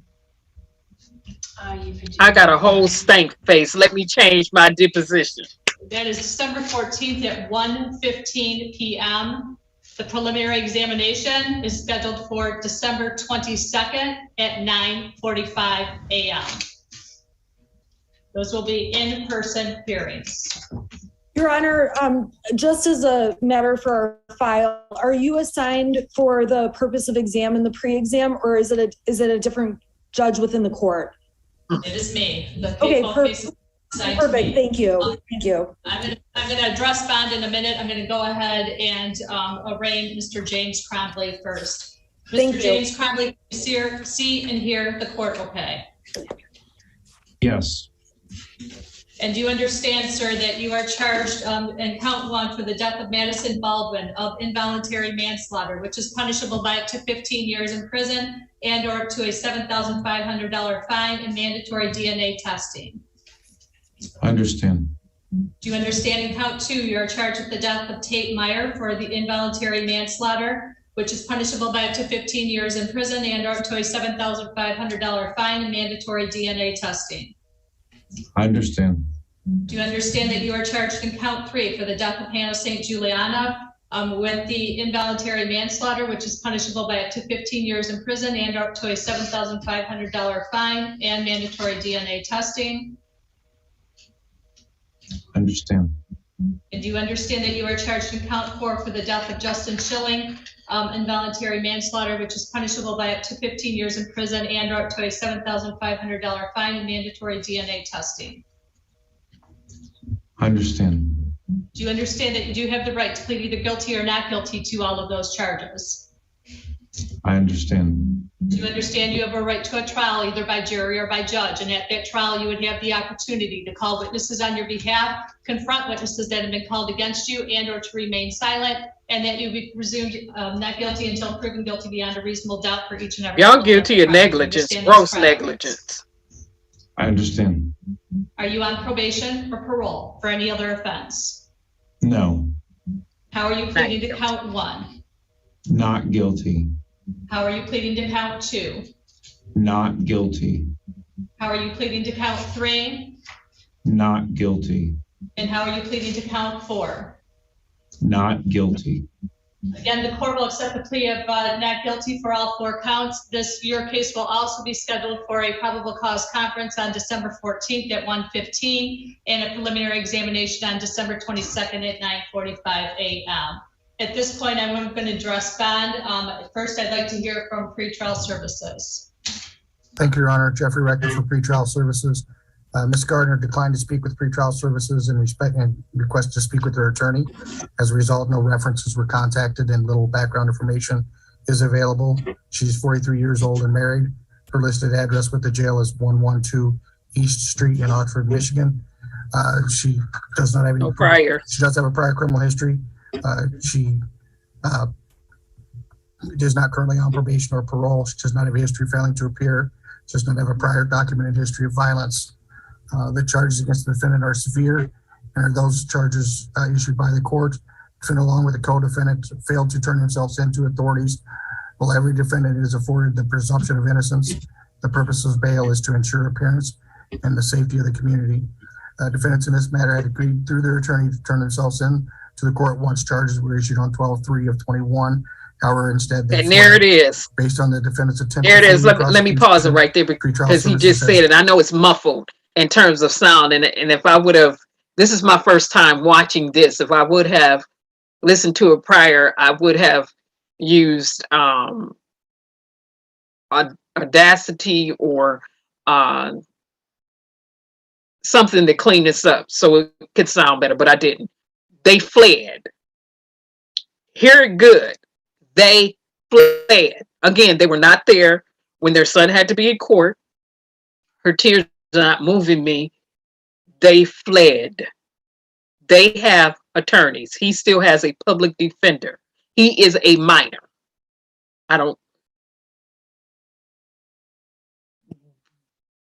They purchased the gun in a mission on social media to them acknowledging that the gun was for him, which is not legal in Michigan. Straw purchases are illegal in the state of Michigan. Be clear about that. And they fled. Again,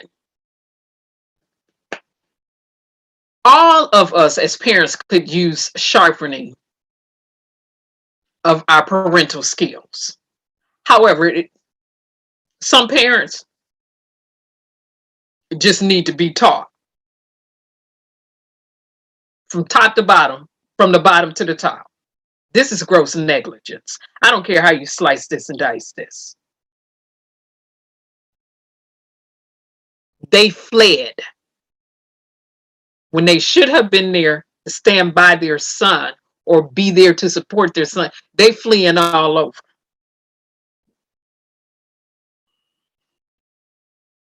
Allegedly.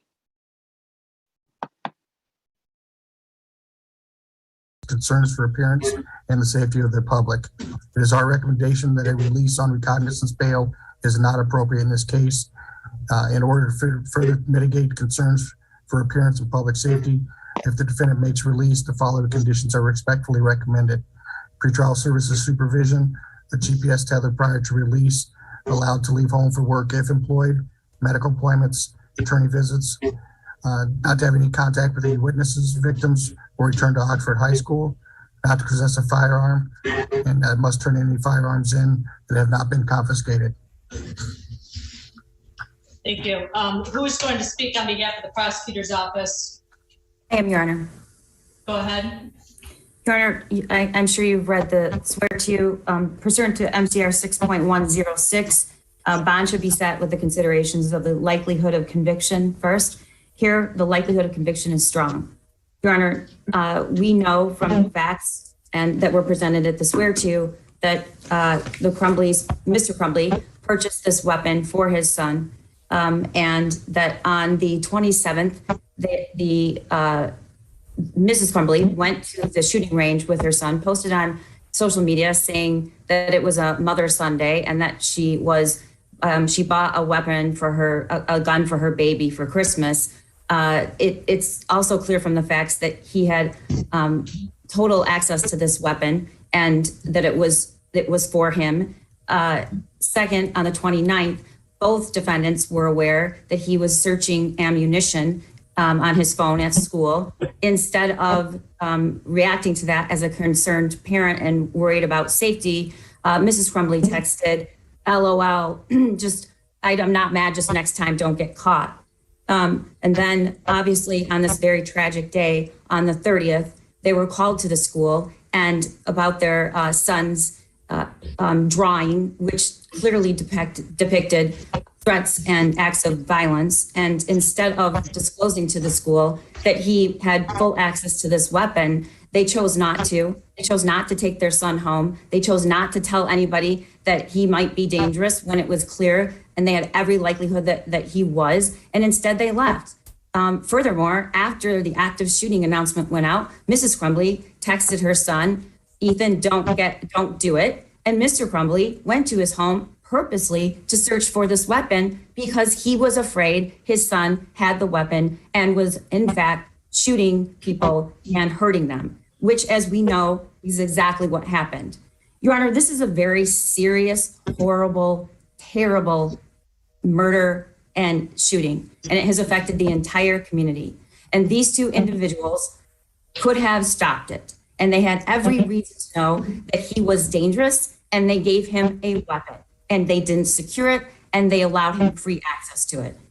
Furthermore, Your Honor, the purpose of bond is to secure further court appearances. And yesterday, they were charged with these counts of involuntary manslaughter. Now, Your Honor, the communication between Mrs. Smith and the prosecutor's office was a text message that was sent to me and was not replied to. We don't have an obligation to cooperate, and there are good reasons for that. And I think the fact that the events that played out show the reasons for that.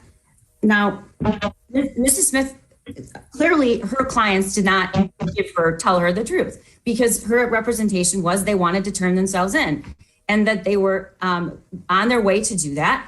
However, they didn't turn themselves in, and we were told they were out of town, except that yesterday morning they withdrew $4,000 from an ATM in Rochester Hills, very close to the court where they could have turned themselves in with no events and no efforts on behalf of law enforcement. Instead, hold up, y'all gonna go to Rochester and withdraw $4,000 out? Stay up out of Rochester. I used to work in Rochester, Michigan. I'm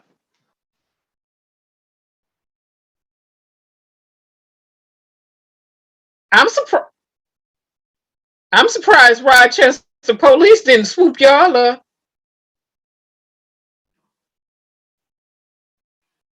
Because the charges had been made last week and the parents did not show up to turn themselves in.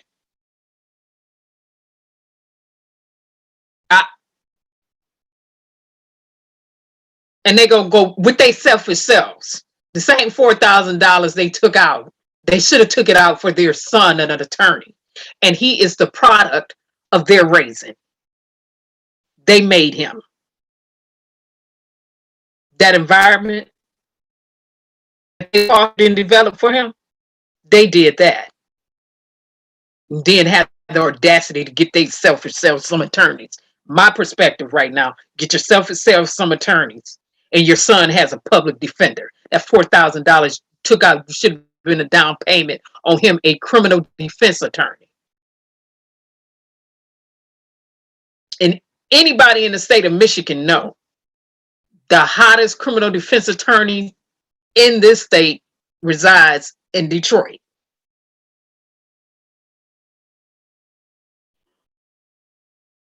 One of the hottest in this state resides in Detroit.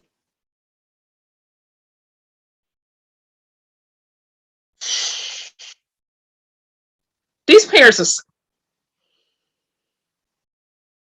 this doesn't make good sense. Hit these parents with gross negligence. He should have been taken away from the home.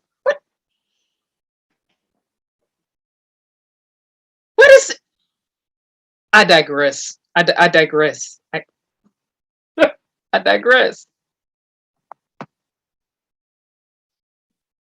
And they fled, and they sought multiple attempts to hide their location, and were eventually tracked down after they parked their car somewhere. A witness saw it, and the entire fugitive apprehension team with multiple other law enforcement agencies went into a vacant building and searched it from top to bottom. And these two individuals were found locked somewhere in a room hiding. These are not people that we can be assured will return to court on their own. And then lastly, pursuant to MCR 6.106, we also should consider, or the court should consider, whether or not there are members of the community to vouch. There are none here. In fact, there are none here because there's not one person in that community that will vouch for these two defendants. So I'm asking that you set a $500,000 bond for both defendants. $500,000 apiece. I'd like to hear from the attorneys. Please address bond as it relates to Jennifer Crumbley first, please. Your Honor, the first thing I need to do is to respond to the prosecution's comments about our contact with their office. On Thursday night, I texted Karen McDonald and told her my office was representing. Let me pause for a minute. Let me explain Michigan for those who don't reside in the state. In Michigan, the attorneys here, they get down. Okay, they get down. Some of the attorneys here get down in terms of using their words in a skillful manner, like a master's swordsman or woman. So you can expect to see what people would deem as theatrics here in the courts of Michigan, and you can expect to see the attorneys in full throttle attorney mode. That's my disclaimer on some of the attorneys here that practice law in this state. And I wanted to speak with her. She did text back and said we could talk first thing Friday morning. First thing Friday morning, I did text Miss McDonald. I also group texted Miss McDonald with Mario Lehman. I also called her office. I talked to her personal secretary and explained who I was, the circumstances, and that I needed to speak with Miss McDonald. Marielle Lehman also called Miss McDonald in the morning. We called the prosecutor's office throughout the day and never got a call back. We were going to make arrangements to have our clients turn themselves in. I was in a trial in circuit court in front of Judge Savin all day yesterday. Miss Lehman was traveling on a plane from Florida up to Michigan. The prosecutor's office, instead of getting back to us in any way, decided to have a press conference and, as Miss McDonald admitted, try to find a way to surprise our clients and catch them off guard when it was so unnecessary. And last night and throughout the day, we were in contact with our clients. They were scared, they were terrified, they were not at home, they were figuring out what to do, getting finances in order.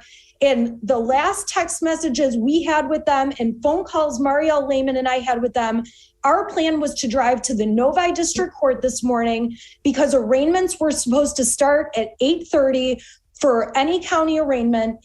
And we had plans to meet them at 7:30 to text the fugitive apprehension team to get to the court by 8:30 so they could be arraigned first thing. Those were plans we made and solidified, and we did not announce it because, unlike the prosecution, we weren't attempting to make this a media spectacle. This case is absolutely the saddest, most tragic, worst case imaginable. There is absolutely no doubt. But our clients were absolutely going to turn themselves in. It was just a matter of logistics, and all the prosecution had to do was communicate with me about it. And we tried multiple times. All right, that being said, with respect to Miss... Pause for a minute. Let me say this real quick and then get back to letting the record show. Lady, attorney, whatever, and I don't think I've ever seen her in person as an attorney.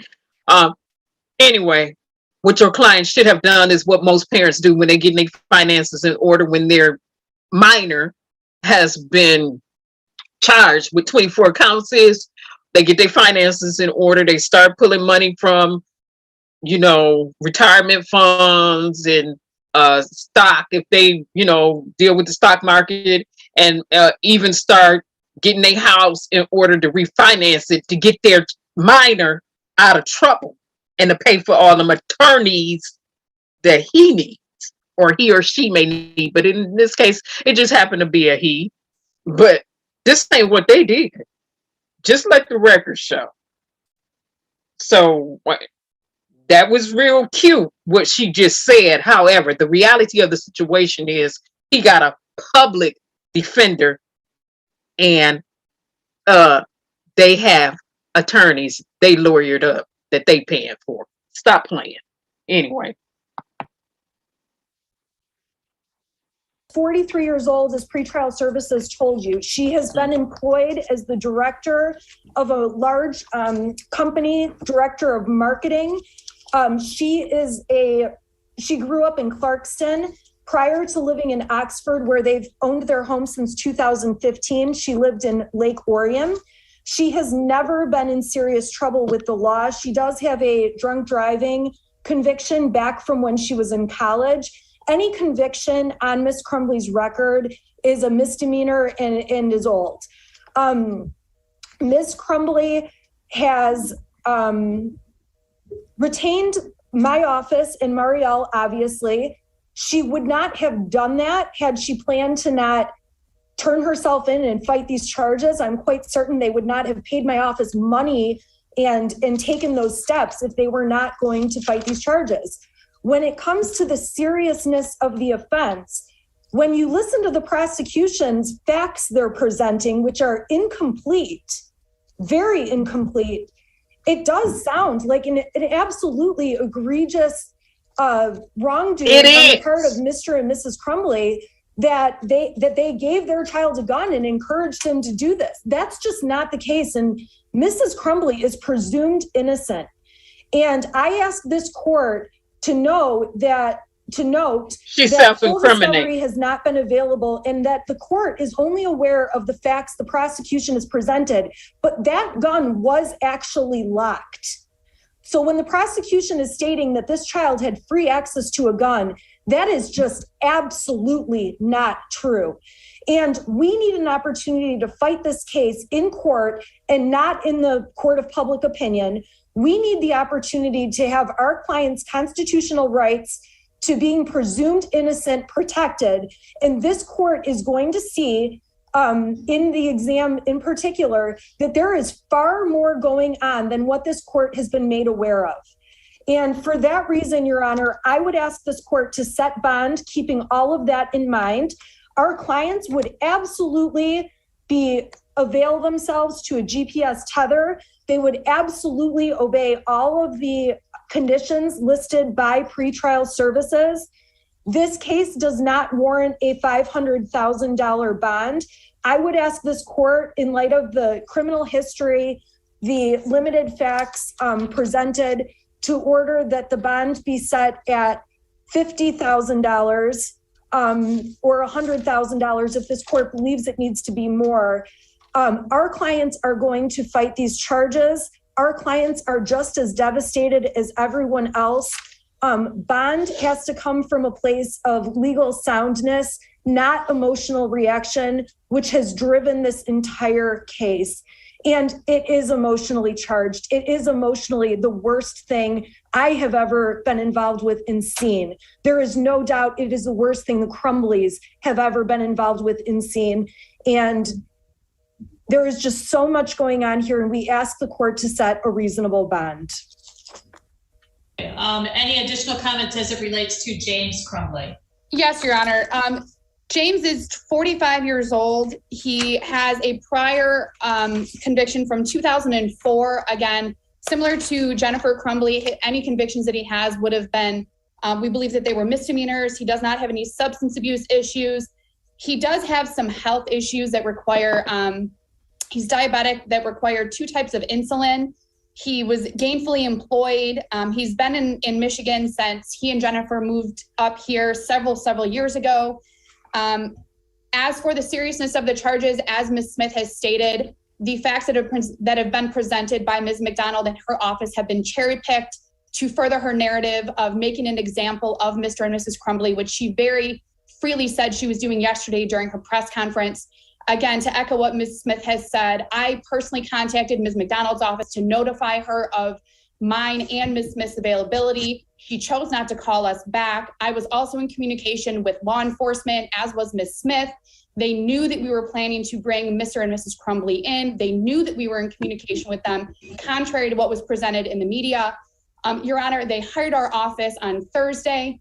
We are prepared to defend this case. They are absolutely taking this case seriously. They are devastated by the events in the Oxford incident. This is not something that's being taken lightly by them or us, Your Honor. I agree with Ms. Smith, $500,000 is not warranted in this case.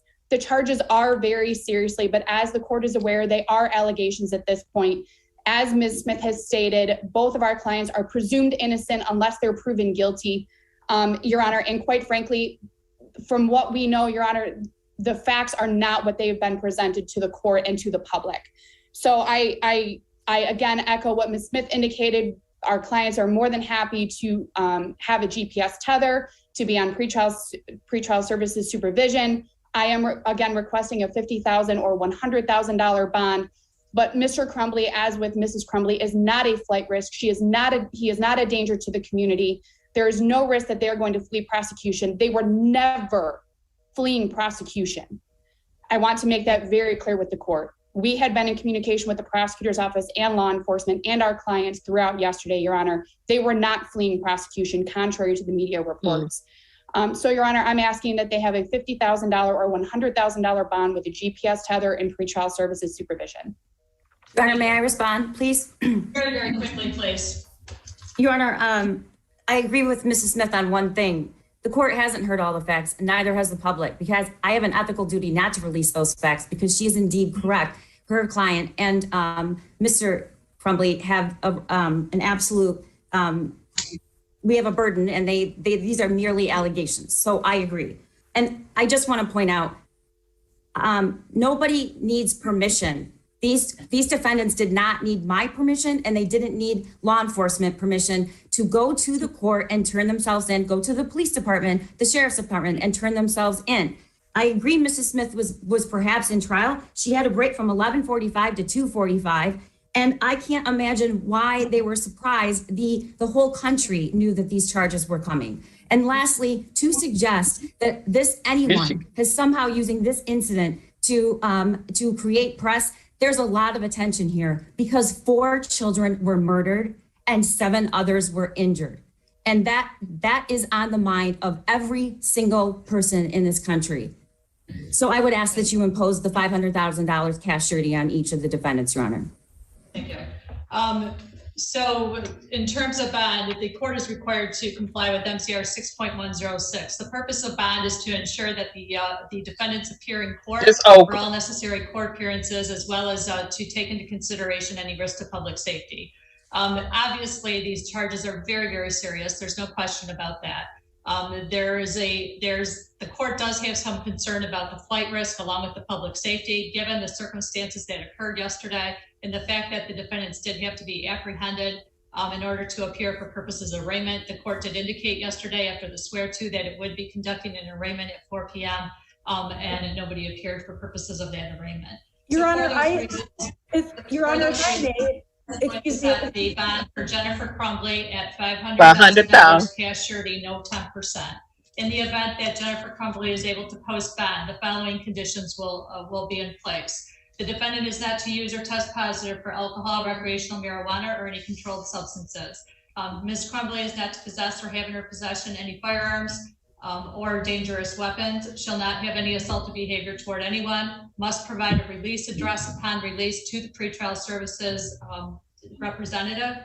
The pretrial services representative will be monitoring bond compliance. The defendant, within 24 hours of release from the Oakland County Jail, must submit to and pay for ETG, PBT, or urinalysis at a facility that's open 7 days a week that automatically lab confirms all positives, provides all levels in writing. That would be at the direction of PTS. The defendant, Ms. Crumbly, at this time is to verify any employment status and verify that in writing upon release from the Oakland County Jail. In the event that the defendant, Ms. Crumbly, is able to post a bond, the court is going to require that she have a GPS tether. The GPS tether must be installed upon release from the Oakland County Jail. The GPS tether will have the allowances that she could go to work, attend court hearings, medical appointments, and attorney meetings. She must provide work schedule, medical appointments, and any meetings to PTS in advance. Again, that must be installed at the jail before she leaves the jail. As it relates to James Robert Crumbly, the court is setting a $500,000 cash surety, no 10% bond. The defendant is not to use or test positive for alcohol, recreational marijuana, or any controlled substances. The defendant is not to possess or have in his possession any firearms, weapons, or ammunition. The defendant is not to have assaultive behavior toward anyone. The defendant must provide a release address if he is able to post bond to pretrial services. He will be monitored by pretrial services, must submit and pay for ETG, PBT, and a urinalysis within 24 hours of release from the Oakland County Jail at a facility that is open 7 days a week, that automatically lab confirms all positives, provides all levels in writing. The defendant must verify employment to PTS upon release from the Oakland County Jail. A GPS tether must be installed prior to release from the Oakland County Jail in the event that the defendant is able to post bond. He also must provide information relative to employment schedule, medical appointments, or any other appointments that are allowed, which will include, he could attend court hearings, employment, medical appointments, and attorney meetings. Any violations of any of the terms and conditions of those bond may result in revocation of bond. Any questions as it relates to bond for James Crumbly? Your Honor, we have no questions, but I do need to place one thing on the record. I'm not asking the court to change anything. What I want to state on the record is I was not able to watch the entire press release and what I had no idea there was a 4 o'clock arraignment. Ms. Lehman didn't know either. The media had so many reports of random times that quite frankly, we didn't believe there was. Counsel, we're not going to get into. I just want to apologize to the court because we weren't aware. And also we faxed over appearances and no one told us like, hey, we're going to do this at 4 o'clock. We sent appearances late in the day. And I just apologize to this court because we don't miss dates. So thank you. Thank you. Finally, as it relates to bond, in the event that the defendants do post bond, I am requiring that they turn over any and all weapons to the Oakland County Sheriff's Office. That must occur within. Realistically, I'm not sure what they have in their possession or if they're going to be able to be where they're going to be released to if they post bond, but I am going to require that they turn over all weapons upon release from the Oakland County Jail. Okay, any other questions? No, thank you. No, Your Honor. Thank you. All right, again, the PCC is on the 14th at 1:15. Preliminary examination is on the 22nd at 9:45 a.m. It will be in-person proceedings. Please make sure that you are prepared with all witnesses and or exhibits. Your Honor, I just do want to put on the record that there are hundreds and hundreds of hours of digital evidence and voluminous documents, and we are compiling it, and we'll get it to defense counsel as soon as possible. Okay, thank you. Thank you, Your Honor. Have a nice day. Thank you, Judge. You too. Your Honor. Okay, so you got to hear the parents and their arraignment, but again, I got accountability up there for the parents, and feds step in, they're gonna get hit with those charges for straw purchasing of firearms and on behalf of a minor. So 4 accounts each. Their minor son was hit with 24 counts, 24 charges, and it's the unlitigated galls of these parents. Y'all got some brass behind you know what to get yourselves attorneys and leave your son out to dry. And then to say, we wasn't fleeing. You knew the charges were brought and you should have turned yourselves in. They're flying all over, taking out money to get back and pay their attorneys. And then everybody has a right to a trial, right? It's a constitutional right, right? Amendment rights, fine, dandy. But it's the way these parents have been operating and moving. You get your child the gun, get your minor, let me make it plain, the gun as a Christmas gift. He's been in, trouble,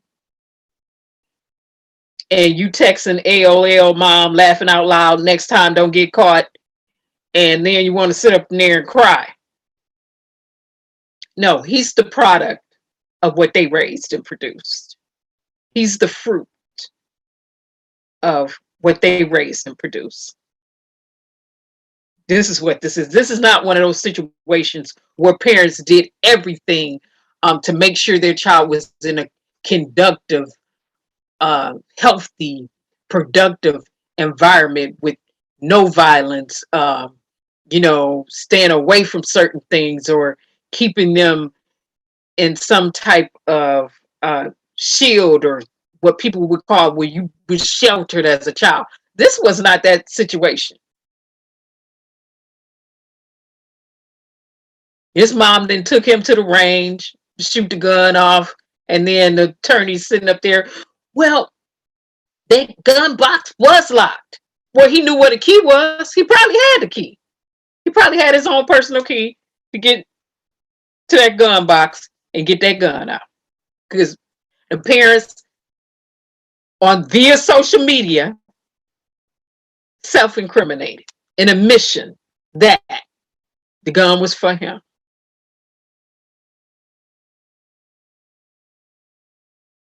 But it's the audacity of these parents to not show up for your son and run around and get your own little selfish sales attorneys versus him.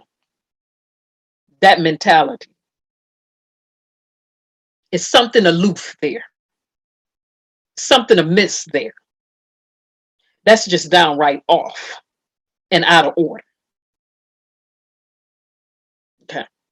So I believe in the parents being held accountable for their sons' actions that they help to produce, foster, and develop. Okay. That they help to create. Yes.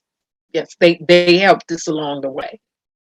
Yes. And it just validates what I said before all of this information came out, which was he learned this behavior. He got this from somewhere. And I said where he got it from was his household. That's what I said when I said it. And this is just confirmation. Yeah, this is confirmation. Like I said, I taught students for years, and usually when you encounter parents or you hear situations, you can kind of tell what's what. You can put two and two together. You can put two and two together. Now, other parents would have made sure their minor was good in terms of being lawyered up and having attorneys available to represent their minor. Okay? That's what other parents would have done. And criminal defense attorneys would already be prepared, would have been prepared to represent them as well. I mean, usually they come with a team of attorneys. Attorneys come with a team of attorneys. Staff, yeah. So, yeah, my minor child would have gotten into a situation like that. Like my daughter made it plain and very clear to me, I wouldn't do that. I just wouldn't do that, period. That's just not, I'm not participating in that. It's no environment for me to do that in. Okay. But however, we can't watch our kids 24/7. All right.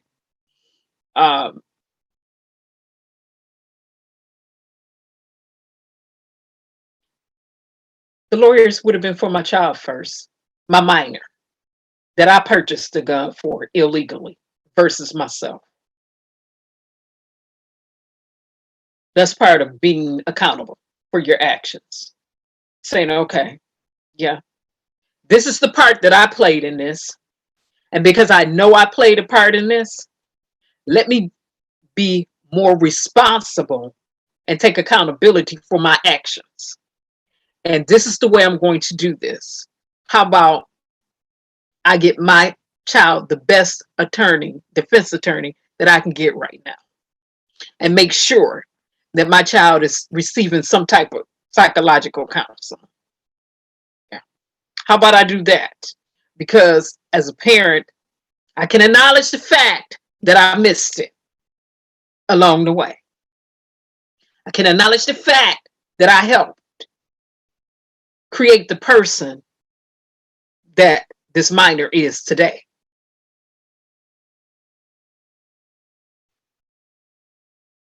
Again, her tears didn't move me at all.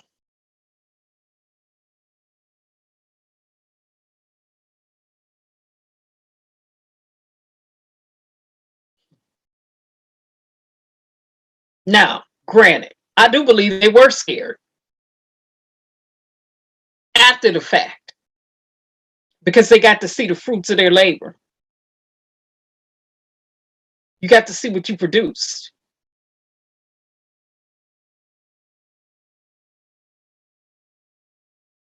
And this is the lesson with the Kyle Rittenhouse trial, if I compare and contrast real quick, that they didn't get.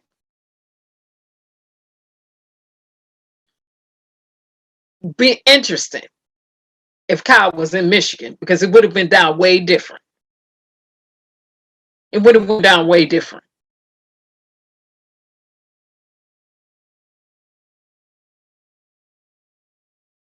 Because his mom needs to be held accountable for driving him across state lines.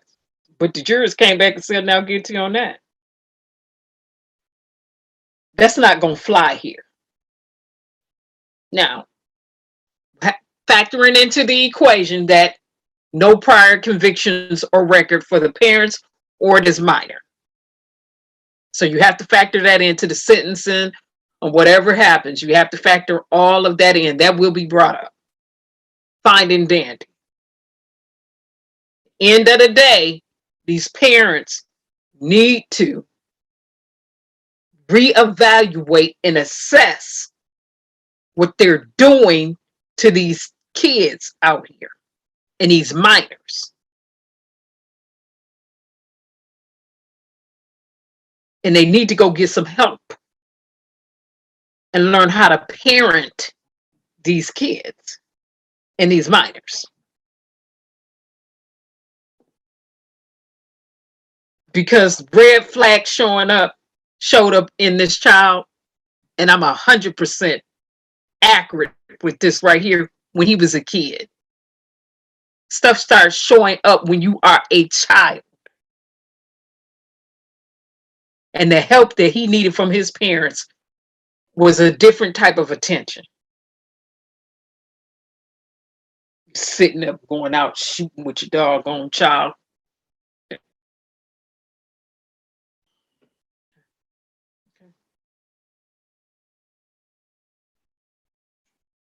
Yeah, Yvonne, they should have known better.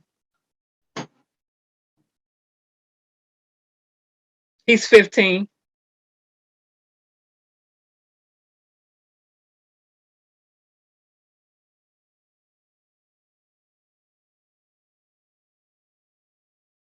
Right, right. 12-step woman. It is no, okay, $3,000, $1 million, $500,000 a piece for both parents. That's what the bond was set to. They 3,000. It's Oakland. You know how Oakland gonna get down. Oakland County go get down in the state of Michigan. You already know what it is. You hear Oakland, and in this state, most people don't want to get stopped in Oakland County.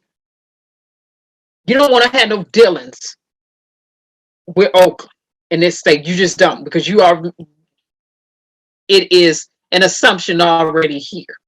that it's going to be harsh. It's going to be harsh. It's going to be severe. Whatever you get, it's going to be harsh and severe dealing around in Oakland County. That you're not going to have leeway, too much leeway. It's not going down like that. But $500,000 per parent, $500,000 each. That's what the judge did. And I'm surprised she didn't raise it. Really, I am. Accountability. So some course correcting can take place. A transformation can take place. A change can happen. Correcting those habits that are absolutely necessary for growth and excellence. So a change can happen. Okay, this is not coddling. Unproductive behavior is not creating an environment for change.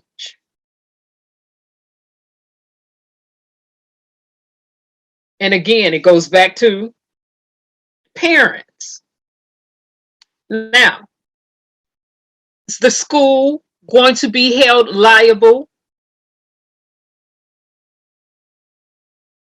Yes, because it took place on their premises. So they'll get hit with some liability. They're going to get hit with civil liability. They're going to get hit with liability. That's just automatic. It happened on their property, on their premises. So they'll get hit with liability. That's just right off the bat. However, it remains to be seen when you go back and you look at their policies, what else was taking place.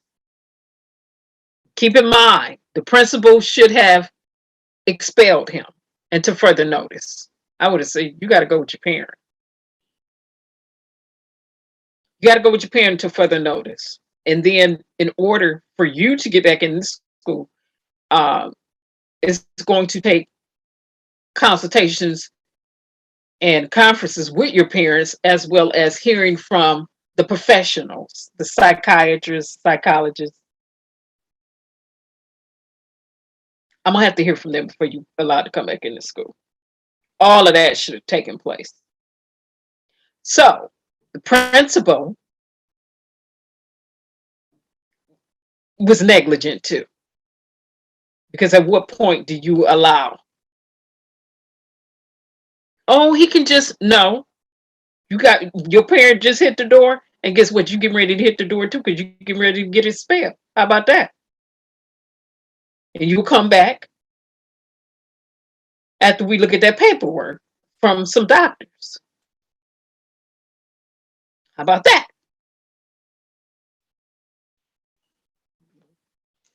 So that was that.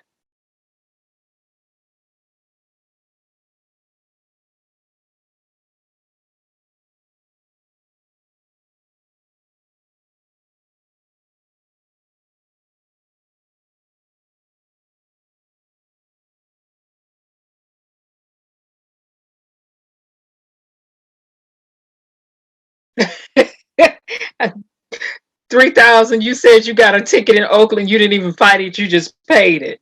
It's like,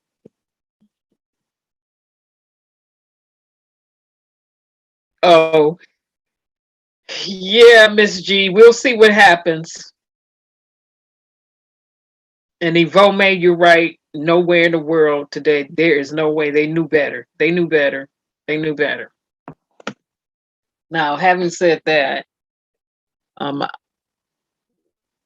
if I wouldn't have kept stopping in between and would have just given commentary or made statements at the end, this live would have ended quicker.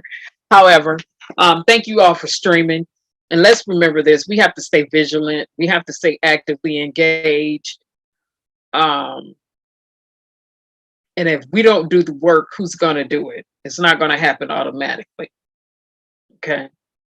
We have to stay actively engaged. We have to.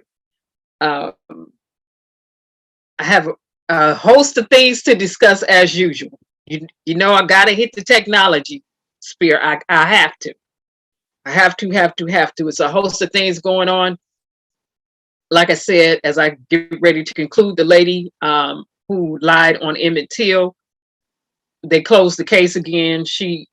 They're not held her accountable to date, and she should be held accountable and serve out some jail time or whatever. Okay. Also, it's a bunch of trials and cases going on. I mean, it's just a bunch of things going on. So you all stay safe, stay vigilant. Justice for Kanika Jenkins, we still screaming that. Kendrick Johnson, we still screaming that. For Christina, we are still waiting for that surveillance. Okay, and for Jelani Day, justice for them all. You all have a pleasant evening and a pleasant night. Stay safe and vigilant. Bye-bye, everybody.